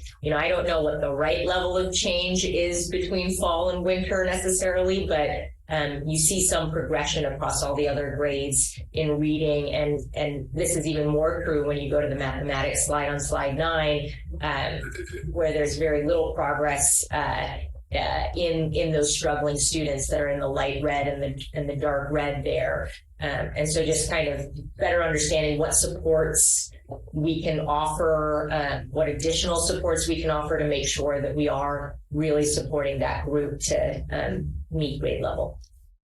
Okay. Anyone else? I have a comment back to the slide 6. One thing, just as having 2 kids that have gone through schools, there is like a marked change in reading. So between 3rd and 4th grade, they start doing deeper dives into the books in 4th grade. So that might have a little bit, but I'm not a total expert on that, but I believe that might contribute there. But my question really is the bottom. Particularly 3rd grade, because that's really where if we lose children in this area, it happens unfortunately in 3rd grade, and it's really hard to catch them back up through the rest of the grades. But I'm curious, are we doing any kind of screening of the children that are in the bottom rungs of the red areas? Are we doing dyslexia training or any kind of special ed screening or any kind of screenings for these kids at this age? Because I usually had a student who was quite good in school, but reading was a struggle. And later on, we found out that she had dyslexia. So what I'm wondering is, like, how can we catch these students in 1st, 2nd, and 3rd grade so that they're not challenged all the next years? So how are we focusing on trying to solve the problem of these students that are really starting to struggle by the time they get to 3rd grade? Yeah. The iReady formative assessment is what we utilize now, because we look individually at those students that are in red and to find out what is going on with them. But you bring up this dyslexia screener and these screeners. There's a lot of, there's legislation that's happening right now. In fact, there's a piece that they're trying to approve as far as having a dyslexia screener for all incoming kinders, or that it was required statewide. I know 14 other states have already approved this dyslexia screener. So it's something that's it's coming down. But right now, our iReady is we've been focusing and utilizing that, and been fortunate to have the time for the teachers, who are the ones that are with the students in the classroom, identifying those student groups that need those supports and those individual students that need those supports, and trying to find what supports that they need based off what the data is showing. Because I'm giving you an overview of this. This is like overall scores, but it breaks it down to bands, like for reading, it's phonemic awareness, phonics, comprehension, learning, the fluency, all these pieces that come into place. So there's more data that kind of goes in more depth in those areas. In fact, a future future presentation tonight, we're going to be looking a little bit at some of that data from that's broken a bit farther down. But the teachers have been looking through that and really focusing on this idea of those students that are in the yellow or red across the board, especially the red, because those are the ones that are most at risk, and trying to identify what needs to be done with those students. So I can build on that and just a little bit more, which is, so sites get supplemental money that is intended for unduplicated students. Sunset Ridge, because they have the largest number of unduplicated students, we're able to have a full-time RGI coordinator. I'm fairly certain that she did an assessment at the beginning of the year on all of the 1st graders, or starting with the students that they had the most concern with. I wouldn't say it's a full-on dyslexia screener, but it was like, let's start looking for who needs support right away. I just think, we need to make sure we're identifying any kind of learning issues as soon as we can, so that, it helps them through the rest of their lives. So I just want to make sure we're focusing there. The other thing we're encouraging school staff to do is we've had a very large number of special ed referrals to special ed. So just making sure that we have robust student success team or student study team protocols in place so that we can make sure that we're providing some A, identification, B, looking at interventions and our students responding to interventions. So you want to say anything about that, Don? Yeah, I was going to mention about the SST teams, and those students are, if we take dyslexia as an example, those difficulties are going to come out. They're going to show. Those students are going to have that opportunity to have that intervention meeting, that SST meeting. I think we're good across our schools at like identifying the students to bring to those meetings.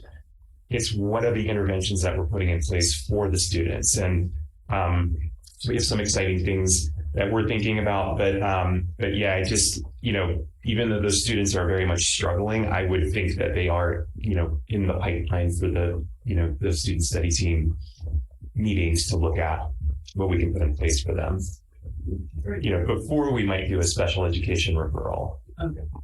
So I just wanted to make a comment. We've been dealing with a lot with COVID and getting kids back on track, and maybe for the start of the new school year, maybe we can start to learn parent education again and how they can start to identify behaviors or obstacles when they're helping them with their homework. We used to have those, the parent education. And there's definitely an interest both in the LCAP engagement that really is done with the parents. That's definitely one of the topics that parents mentioned. Yeah. Okay, any other questions on that one? Okay, so the next one flows right into this, but I would highly recommend that we use this time to take a break, and we could put up a 9-minute timer and we'll come right back there at 9 o'clock. I'm sorry, I'm going to ask you to the sound, if you don't mind, the audio and the camera while we're on break. Maybe close the camera. We'll see you in 9 minutes, Will. See you in 9 minutes, Will.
All right, hello. Hello. We're back. Okay. All right, so am I on? Am I face out? Yes. Okay. Thank you. So this is an information item about reading instruction. There has been a great deal of talk, media attention directed towards and around reading instruction, especially as of late, and a lot of research and data that have accompanied this talk. So I would like to begin with a simple view of reading. So the simple view of reading, this is a simple view of reading, and reading entails decoding times language comprehension, which equals reading comprehension.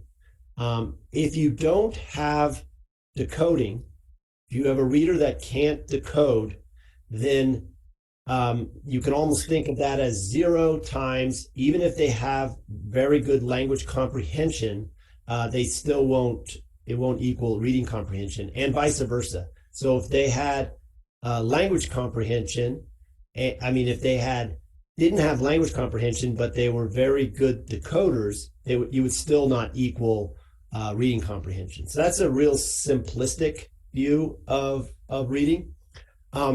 Another helpful theoretical model for the reading process is the Scarborough's reading rope, which expands upon the simple view of reading. So you have decoding, which is word recognition, down on this part of the rope, and it includes a list of sub-skills, which is phonological awareness, decoding, and sight recognition.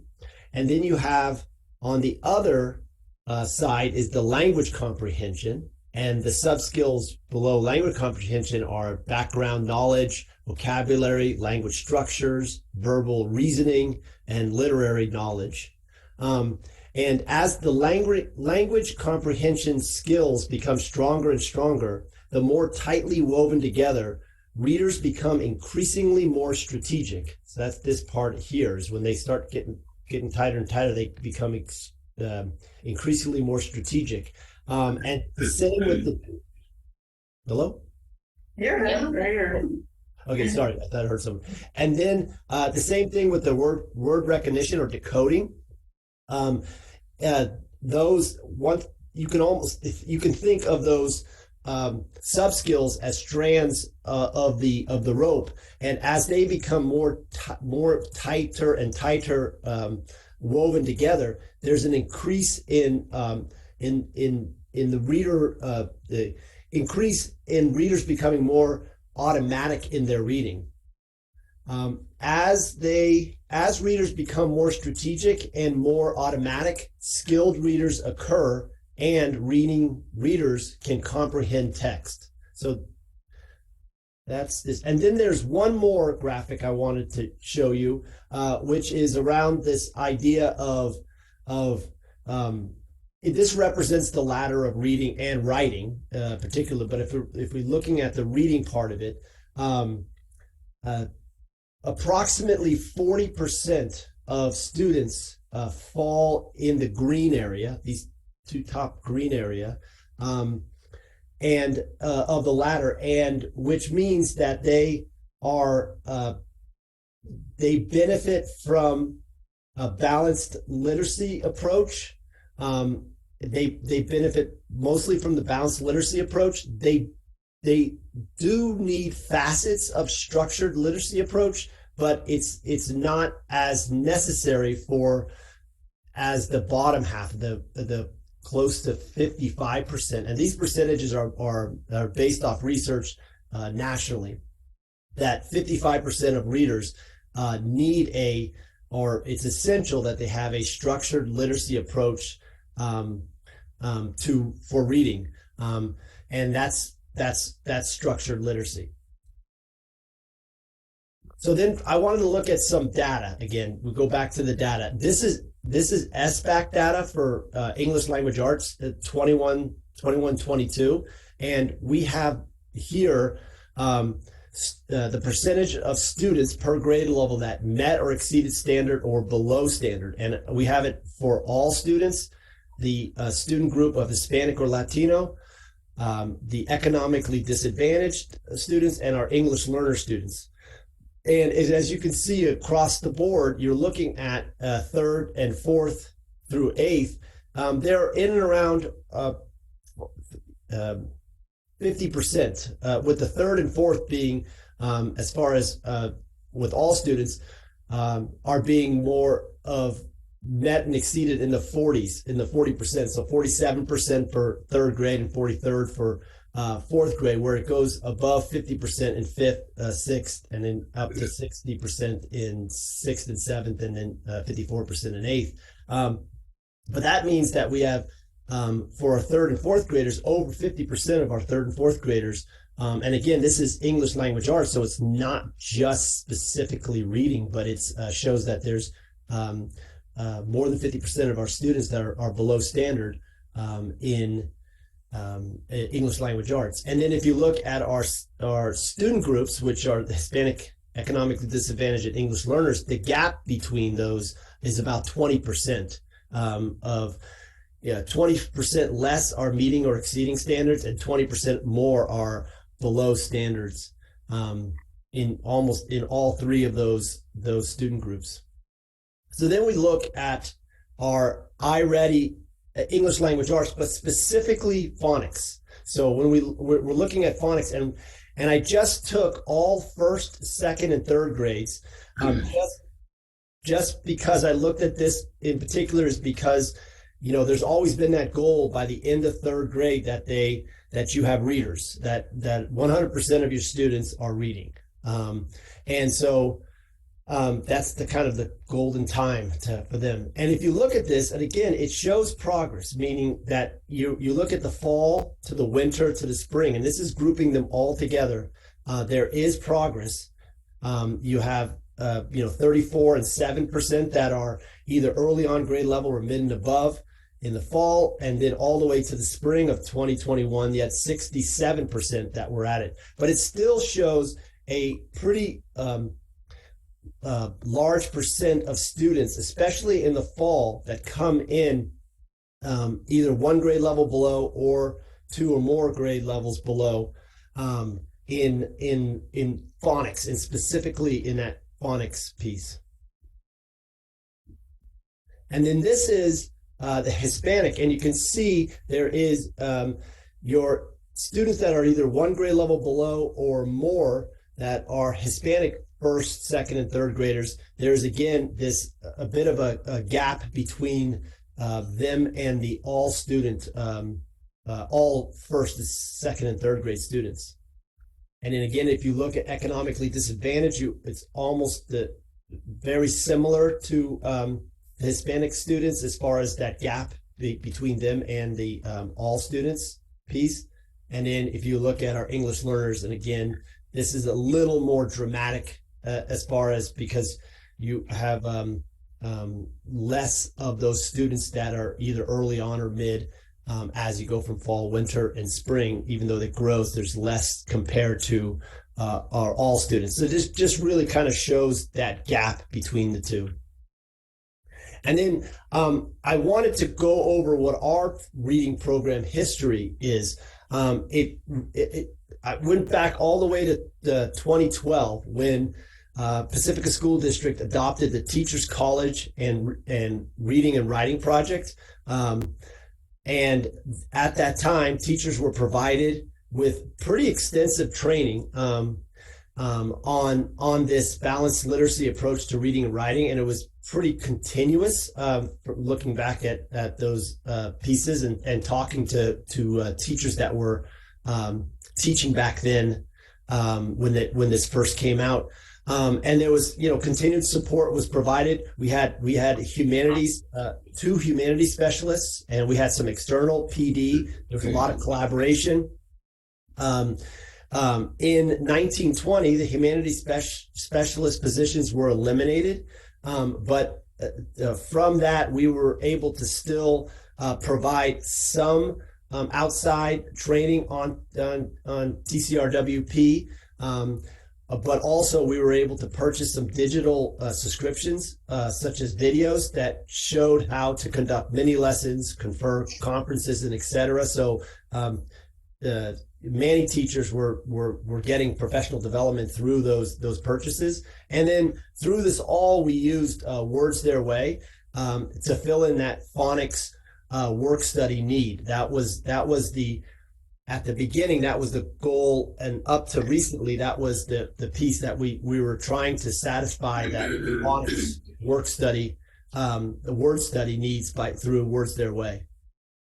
And in 2013, pretty much right off the bat, and many of the K2 teachers saw that there was a lack of phonics in the TCRWP, embedded within the TCRWP program, and began to really piecemeal phonics programs on their own. It's pretty diverse of what they did. Some of them were using the old Houghton Mifflin phonics materials, and basically creating a phonics program themselves within their class. Others were buying new supplemental phonics materials. There was a lot of borrowing and sharing materials across teams at each of the schools. And then in 2019, each site, once TCRWP came out with the units of study for phonics, we were able to have each site at one kindergarten teacher at each site pilot this new program. And then we added a few other kinders and first grade teachers were added later. In 2021, we identified and purchased a district-wide phonics program. Identifying and purchasing a district-wide phonics program was added as an action to our LCAP in 2021. And this year, we put together a committee of K2 teachers. We had representatives from all the schools and all the grade levels. We even had our intervention specialist from Sunset Ridge was part of the group, and we also had one principal. The principal of Valamar was part of this committee of K2 teachers that helped form to help with the selection of the phonics program. And then what's going to come up later tonight is there was a choice for recommendation, and it was the purchase of, we hope it will be the purchase of a district-wide phonics program, which is Sadler's From Phonics to Reading. And so, is there any questions?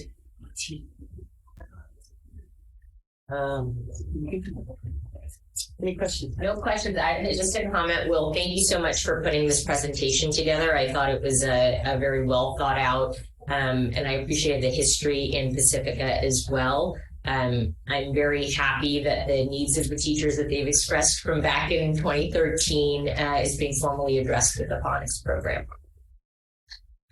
Yeah, it's extremely exciting. It's one of the committees that I've been on that there's been a lot of energy and excitement around it. I mean, they were all aware that we had planned to do this a lot earlier, but the pandemic hit and our priorities got moved around based off that. But they were very, very excited and very.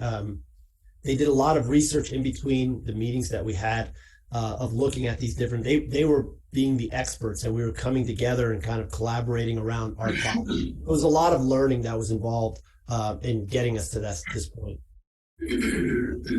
Great. Any other comments on this one? Any questions? All right. Well, we're ready to move on to the phonics materials purchase. Perfect segue. Yeah, it's a perfect segue. And so I don't have a presentation for this, but I do want to give a little bit of a background. But this item that's being put in front of you right now is actually a recommendation for the board to approve the purchase of Sadler's From Phonics to Reading phonics program for K2. The total cost of this program is $19,269.62. We actually have the quote from them that includes tax and all that. So that's the recommendation. But just a little background. Again, I know I mentioned this in the last presentation. We do have an action under LCAP that began in 2021 to have a district-wide phonics program. And due to the delays of due to many new different things, we were kind of stalled on that for a while. We did, as was stated in the previous presentation, we did pilot the TCRWP phonics program that they had, that they just newly came out. We did do that. And then we actually put together a group of K2 teachers, as I said, that were from representatives from each of the schools. And we looked at programs, and I can give you the list of the names of the different programs that we did look at. We looked at Sadler, which is the one we're recommending. That we did look at TCRWP, the units of study for phonics, because they did make some updates to that since our initial purchase. We looked at Haggerty, which is another a program that had a phonemic awareness piece but did not have the phonics piece, and they're just coming out with the phonics piece. So we looked at that. We looked at Wilson's, which in the past, Wilson's has been used with the special ed staff, but they now have what's called a tier 1 intervention. I think it's called Foundations. So we looked at that. We looked at Sunday Essentials, and which is another one that some of the teachers were actually utilizing in their program. They had just gotten it themselves or gotten it from colleagues, and they were utilizing materials and pieces from that. So, but based off the reviews, we went through a rating system.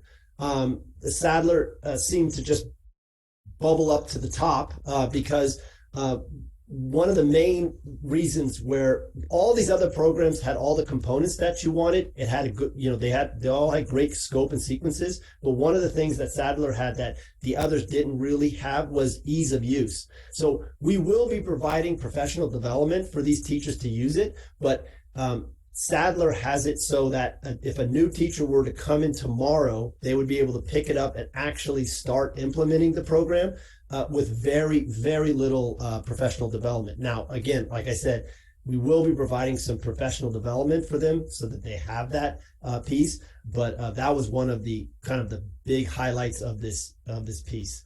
There was one other thing that I wanted to note is that we will probably be having to look at some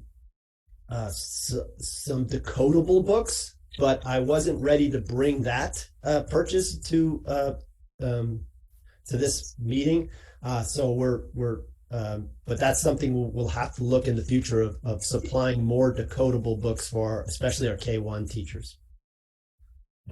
Okay. Any questions? Will, in the process of evaluating the different phonics program committee, how was efficacy research taken into account? Efficacy? Yeah, so any research on like evidence-based, like has it worked in the past? Have research reports been done on impacting student achievement in reading?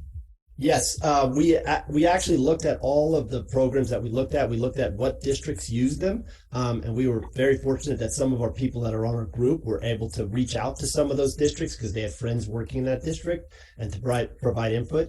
We also, with Sadler in particular, they were just part of an EDU report, which is part of an overall one that rated phonics programs. Actually, I take that back, not phonics program, rated reading programs, complete reading programs. And Sadler met all of the components, like wasn't low in any of the areas on that. So there's and in fact, the guy who, what's his name? Wiley, the person who, wrote the phonics, he wrote the introduction to the report. But so yeah, we did look at the effectiveness. We really focused on making sure that it had a solid scope and sequence, and that the materials that were used and the lessons that were within there, especially the tier 1 lessons, because they have the component of also a tier 2 piece, but the tier 1 lessons were consistent with that scope and sequence. Because we did find out that some, had some consistencies, TCRWP being one of them, that wasn't directly mirroring the scope and sequence within the program. So. Any other questions or comments? Just that, so the alignment with the standards from Ed reports, I think, is fantastic because they obviously review the curriculum versus the standards and making sure they align, which is great. And it's great that you got feedback from other districts nearby. It would also be great if in the future of other curriculum, if there was just research-based studies on does this work at scale in improving student achievement. If there were studies like that, RCT trials or whatever. I know a lot of publishers are doing that nowadays to just kind of prove out the impact of their curriculum. Yeah. Yep. Yeah, there were some talk again. The science of reading was, they were all claiming to be science of reading friendly, but the focus there was a big focus on this idea of practice versus what's on curriculum and print and the lesson plan. It was the practice piece that, but I see what you're saying. If we're able to get more research and information around the practices that were connected to that particular curriculum, yes. Anyone else? Okay, This one is for action. yes, it's an action item. Do we have a motion to approve the purchase of the recommended Cage Foods Sue Phonics program? I'll make a motion to approve the purchase of the KG Phonics program. All right, anyone else or a second? I'll second. Okay, all in favor, please raise your hand. All right. Motion passes. I might have to take it out. Okay, great. We're going to now move on to the K-5 science adoption. Again, this is an action item with Mr. Lucy. Hi again. Can you see the screen? Yes. Yes. Okay, so first I'd like to acknowledge that Sarah Watanabe, who used to work for Pacifica School District, is now an employee of San Mateo County Office of Ed and is, in my mind, an expert in science and definitely in science curriculum.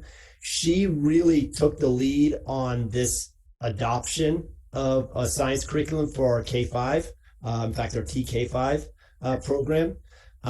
So I just wanted to acknowledge her. I don't know if she's listening, but she needs some props, Sarah Watanabe. So the objective of this is to inform you of the science curriculum selection process, so you can make an informed decision about to adopt a curriculum and a plan of support in implementing the NGSS by applying the guidelines in the California State framework. So Sarah and her science adoption committee and the teachers who piloted it, the different science curriculums were following this framework that Sarah was facilitating with them. So first, the timeline. This started way back in 2018. In 2018, they attended the materials fair at San Mateo County Office of Ed. They developed a district lens. This is the committee. This is the science adoption committee. They completed some blind pre-screening of similar units from each of the vendors, and then they paper screened multiple grade levels from the curricula that passed the pre-screening. 2 vendors made it through that paper screening. And then in 2019-20, they piloted Amplify curriculum, which was the other curriculum that was piloted. In 2022, from 2020 to 2022, there was a pause in the process due to COVID. So fast forward to this year, in 22-23, they reviewed the district lens, and then they piloted the second one the second of the 2, and that was the Carolina curriculum. So the curriculum committee recommended the adoption of Carolina blocks of science curriculum. The rationale was that it scored between medium and high on the NGSS time rubrics. And when I say the times rubrics was a rubric that was used to make sure of the alignment with NGSS. And when we say it scored between medium and high quality, in all components of that NGSS, it scored between there wasn't any of the scores that went below medium throughout that whole piece, which was pretty impressive from what Sarah tells me. And then there's a high student engagement with this curriculum. They were appreciative of the responsive customer service, and they were the flexible resources and the easy to use online portal. That was some of the big pluses with regards to Carolina. So the The curriculum adoption, the elements of the curriculum is each grade level gets kits that include a teacher guide and in hands-on material for class sets of students, TK 24 and K5 30. Student worksheets and or notebooks. All educators at the school will have access digitally at there's no additional charge, including special ed, English language learners, paras, student teachers, and administrators. So, in fact, that digital platform is open right now. They could go onto it right now. All teachers have access to a complete TK5 program. So even if you're in a different grade level, you have access to other grade level programs that allows teachers that want to utilize lower grades or even for review or remediation or even push beyond the grade level and be able to do that. And it includes 20 days of in-person PD, and that doesn't expire. And that's a big thing because one of the things was that with many adoptions, sometimes those days expire if you don't use them in a certain time. They'll expire, but these don't expire. The cost. So the cost, we settled on this cost of almost $400,000 for a total of 5 years. It includes vouchers for consumables, and when we talk about that, is that so each grade level for 4 years they'll initially get all the consumables on that first year, but for the 4 remaining years they will be able to get vouchers to get those consumables in each year. So and the vouchers don't expire also, meaning that if they decide they don't need certain consumables for one particular year or so, they can hold on to those vouchers and then use them, and it can take them into the 6th year or the 7th year after that. The student notebooks, the decision was made that we would get 3 years based off the number of our current students, meaning we'd get 3 years of vouchers, meaning after this first year, we have 3 years of vouchers to get those notebooks. And that was decided because instead of getting the full 4 years, there were certain grade levels that may not want to use the workbooks each year, so they'll hold on to the vouchers. Not all the teachers were saying that they were going to use the notebooks because the notebooks are in the digital piece, so they may not actually utilize them. So it's good in 2 ways. First, you don't have an oversupply of notebooks sitting at the district office or at school sites. If you don't turn in the voucher, if you don't push in the voucher, you don't get the notebook. So it's kind of good in that way. The proposed PD schedule. So we're going to do an initial, we even have a date, May 17th, we're going to do an initial PD to introduce the curriculum. That'll be an hour. It'll just be a general overview. The purpose of that PD is to get them to be able to play with the materials and look at the curriculum and the program. Hopefully by then, by May 17th, we will have the materials in.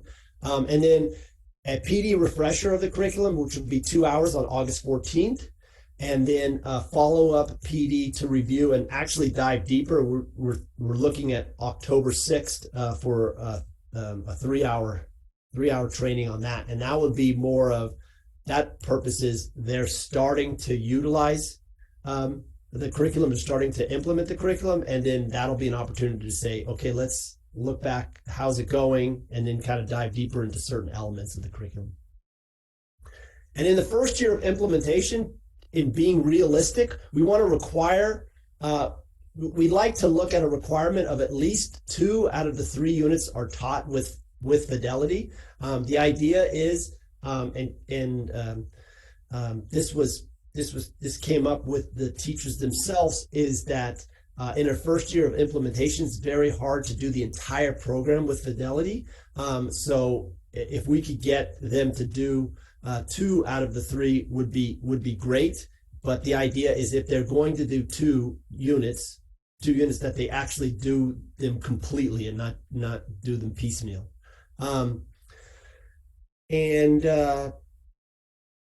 Yeah, that's it. That's our goal for the first year of implementation.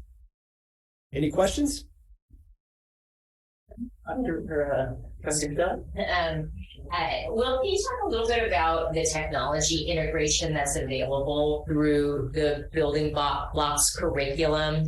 And I ask that because I know typically the elementary science curriculum is focused on like physical sciences and what have you, but that technology integration in science just to build general STEM skills is so important early on, and I think nowhere more so than in our science programs. And the reason I ask, I just sorry for the long-windedness of this, but as I think about kind of where we sit in Silicon Valley, making sure that we have really deep integration of technology, especially as students are investigating scientific concepts and so forth. Yes, the digital one really promotes this idea of the part that I've looked at it, and I can tell you, full disclosure, I haven't looked at each piece very closely, but I did go in to the digital because you have access to it right now. That I noticed that this idea of NGSS and this idea of phenomenons is really promoted within that digital piece. So it's more of, they do have the pieces, like they do have the notebook. So if you wanted to do the notebook on your laptop, you can do it you don't have to have the physical book. So they do have those components, but it's really this idea of when you have those consumables and you're setting up those experiments or you're setting up on those hands-on, there's that push in the digital version of looking at the phenomenon piece of NGSS and working off that. So I thought that was really kind of cool and neat. There are videos and there's just, leading questions, and even the one I was looking at was the scientific process and how they break down the scientific process, and then they look at it in different genres within that. So it's kind of like when I took science, that was enrichment. That was like high level science. It wasn't just your basic science program. So. But it's embedded within that digital thing. I don't know if that answers your question, but it seems to me. Yeah, it gets close. I mean, I guess the other question that I have is how do we ensure teachers are thinking about the best way to integrate technology? I know the digital curriculum seems like it's available. And again, I don't know how good it is or what have you. So, I'm certainly not pushing something that may not be reviewed, but something is available and something is used are two very different things. And so I'm just curious on how the technology integration in the adoption of this new science curriculum can be kind of supported for all the teachers. Yeah. Can I take that one, Will? Because I do think this also ties back to our reading presentation. Is that when I started here, we had specialists. We had 2 humanities specialists. We had a technology innovation specialist, and we don't have those people anymore. And so we're very limited in our ability to support people in person online. And so it's about looking at either early adopters or people who feel comfortable and sharing, but it does kind of give that flavor of it being more optional. And so, I would encourage us to think about how we can make sure every student has access to the teacher that's doing that or something like that. And that is a systemic problem. And I think about curriculum across the board in this district as that's going to be an important next step. William, anything else you want to add to that? Yeah, no, I completely agree with what you're saying. I did notice, I was just thinking of it now, when we had the showcase for, I guess they call it a showcase. Do they call it a showcase? When we had the families come in and they can look at the adoption material, we had a day where they all came in. We didn't have too many people come in, but we had a few people here and there. I noticed that the sales rep, who also is working with us for the professional development plan, was actually pointing out to one of the family members about the digital piece and about how it integrates within the hands-on experiments, and it gives them a lot of really just not only background knowledge but also some of the stuff that they'll do in those labs are very digital connected. So I was just thinking about that when you mentioned that. So I'm hoping that also too is that part of our professional development really, that's part of this idea of doing the units with integrity. Is that piece is part of it. So very exciting. It's very exciting. Yeah. And I agree with what Heather says about expertise. I mean, our next one is social science, and I got to find someone who's an expert in that area because to do that's our next adoption that we got to look at. All right, do we have any other questions? Okay.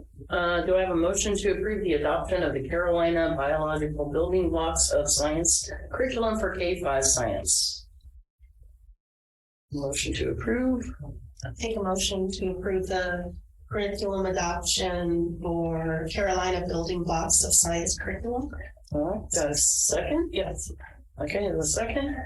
All in favor, please raise your hand. Motion passes 4-0. Okay, thank you. Thanks, Will. Feel better.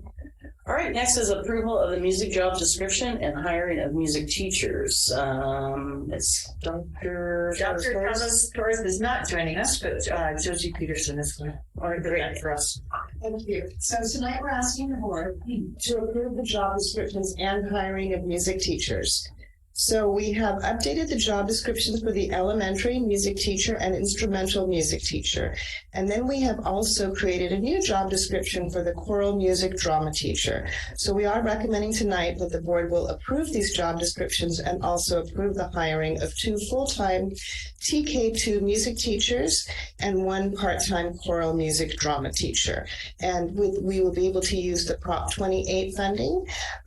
So these jobs, the principals have consulted with their staff regarding the use of these Prop 28 funds, and we would be able to pool the funds for the school sites to hire 2 TK2 music teachers, and then also Ingrid B. Lacey would be able to hire 0.5 FTE choral music drama teacher for their electives.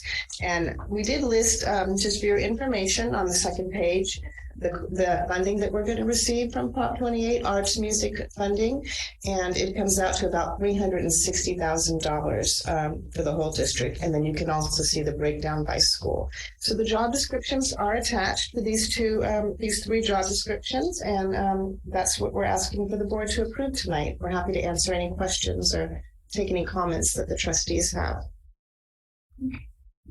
Is that a question? Is that ongoing, or is it a one-time fund? It's ongoing at least for how many years, Dr. Olson? Do you remember? I have to look that up. Part 5, and there's the clause that if they don't earn enough money in something, then this can be reduced by some amount. Veteran educators are not believing that this is good. I mean, that's the first question any teacher will say is this going to be ongoing? But we believe it to be ongoing. Thank you. Any other questions? Just curious if it's not ongoing, is it still going to be mandated or? Yeah, I mean, music and art is a mandated subject in education, but so remember that this money was voted on by voters, and one of the pieces is that less than 90% of kids have had access to a credentialed music teacher, and now that we all have this money, we're all going after the same small amount of credentialed music teachers. So we may end up having to get people that have their credential in progress. So, any other? Did you want to start? I do have one comment. It's regarding the choral music / drama position. I actually talked to the interim principal today at IBL, and actually talked to Dr. Olson also. I believe that IBL's vision is it's more of a musical theater position, but right now we have a choral music description, in my opinion, for the position, and I'm a little concerned with after my talk today at IBL that if we hire just a choral teacher, that's not really what they're exactly wanting.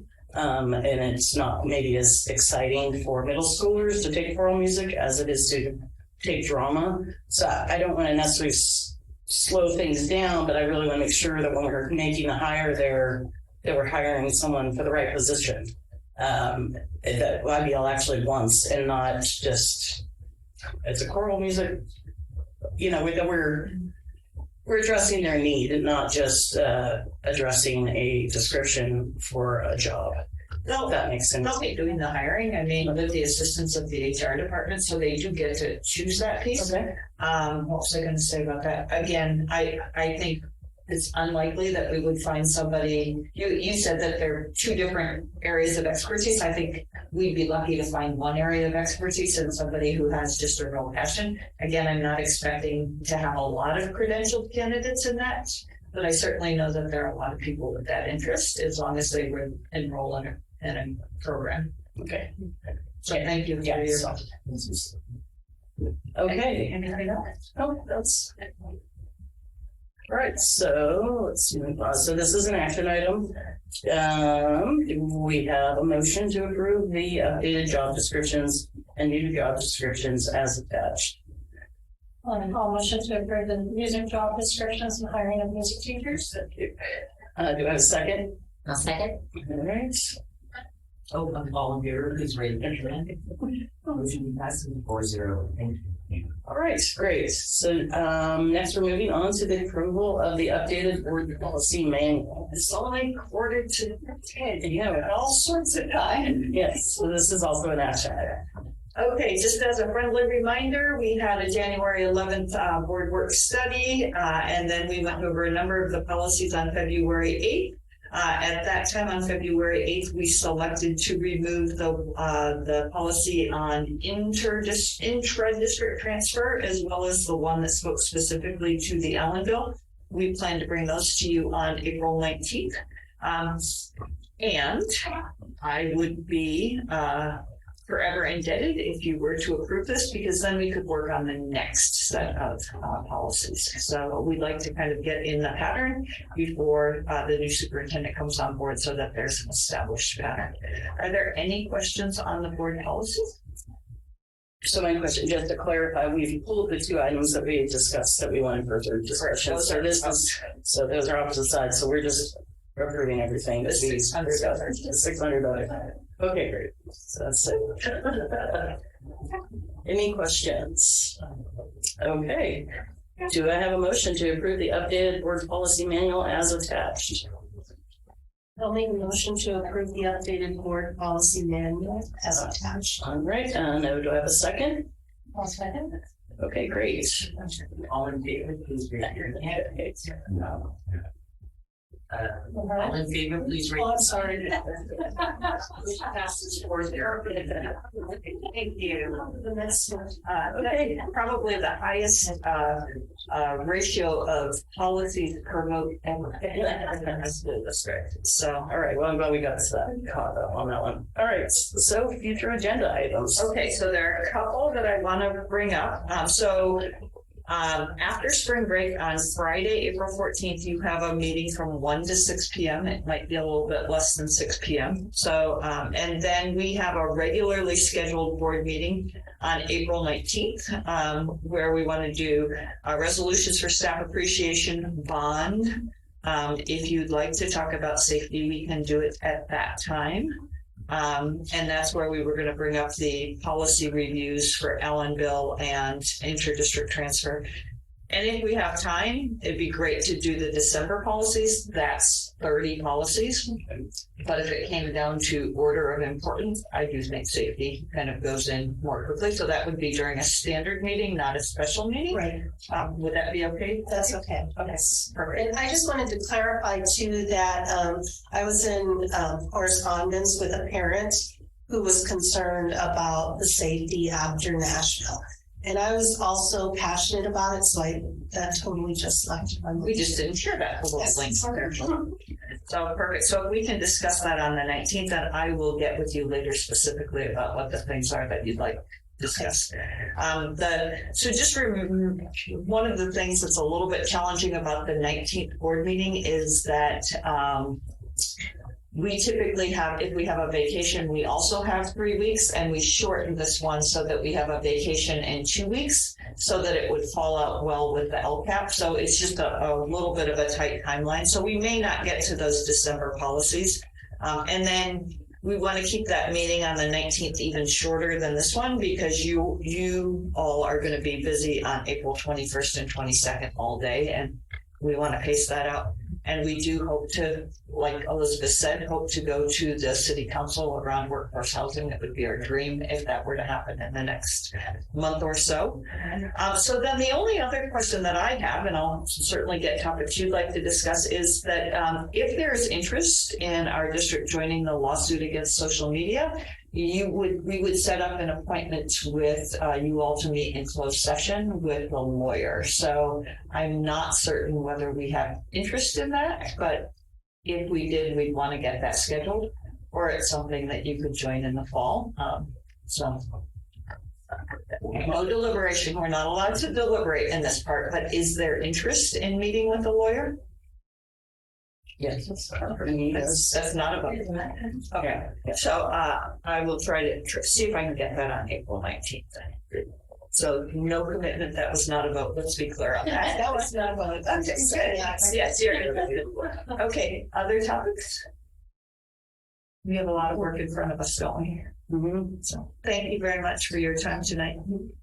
All right, our meeting will adjourn at 9:48.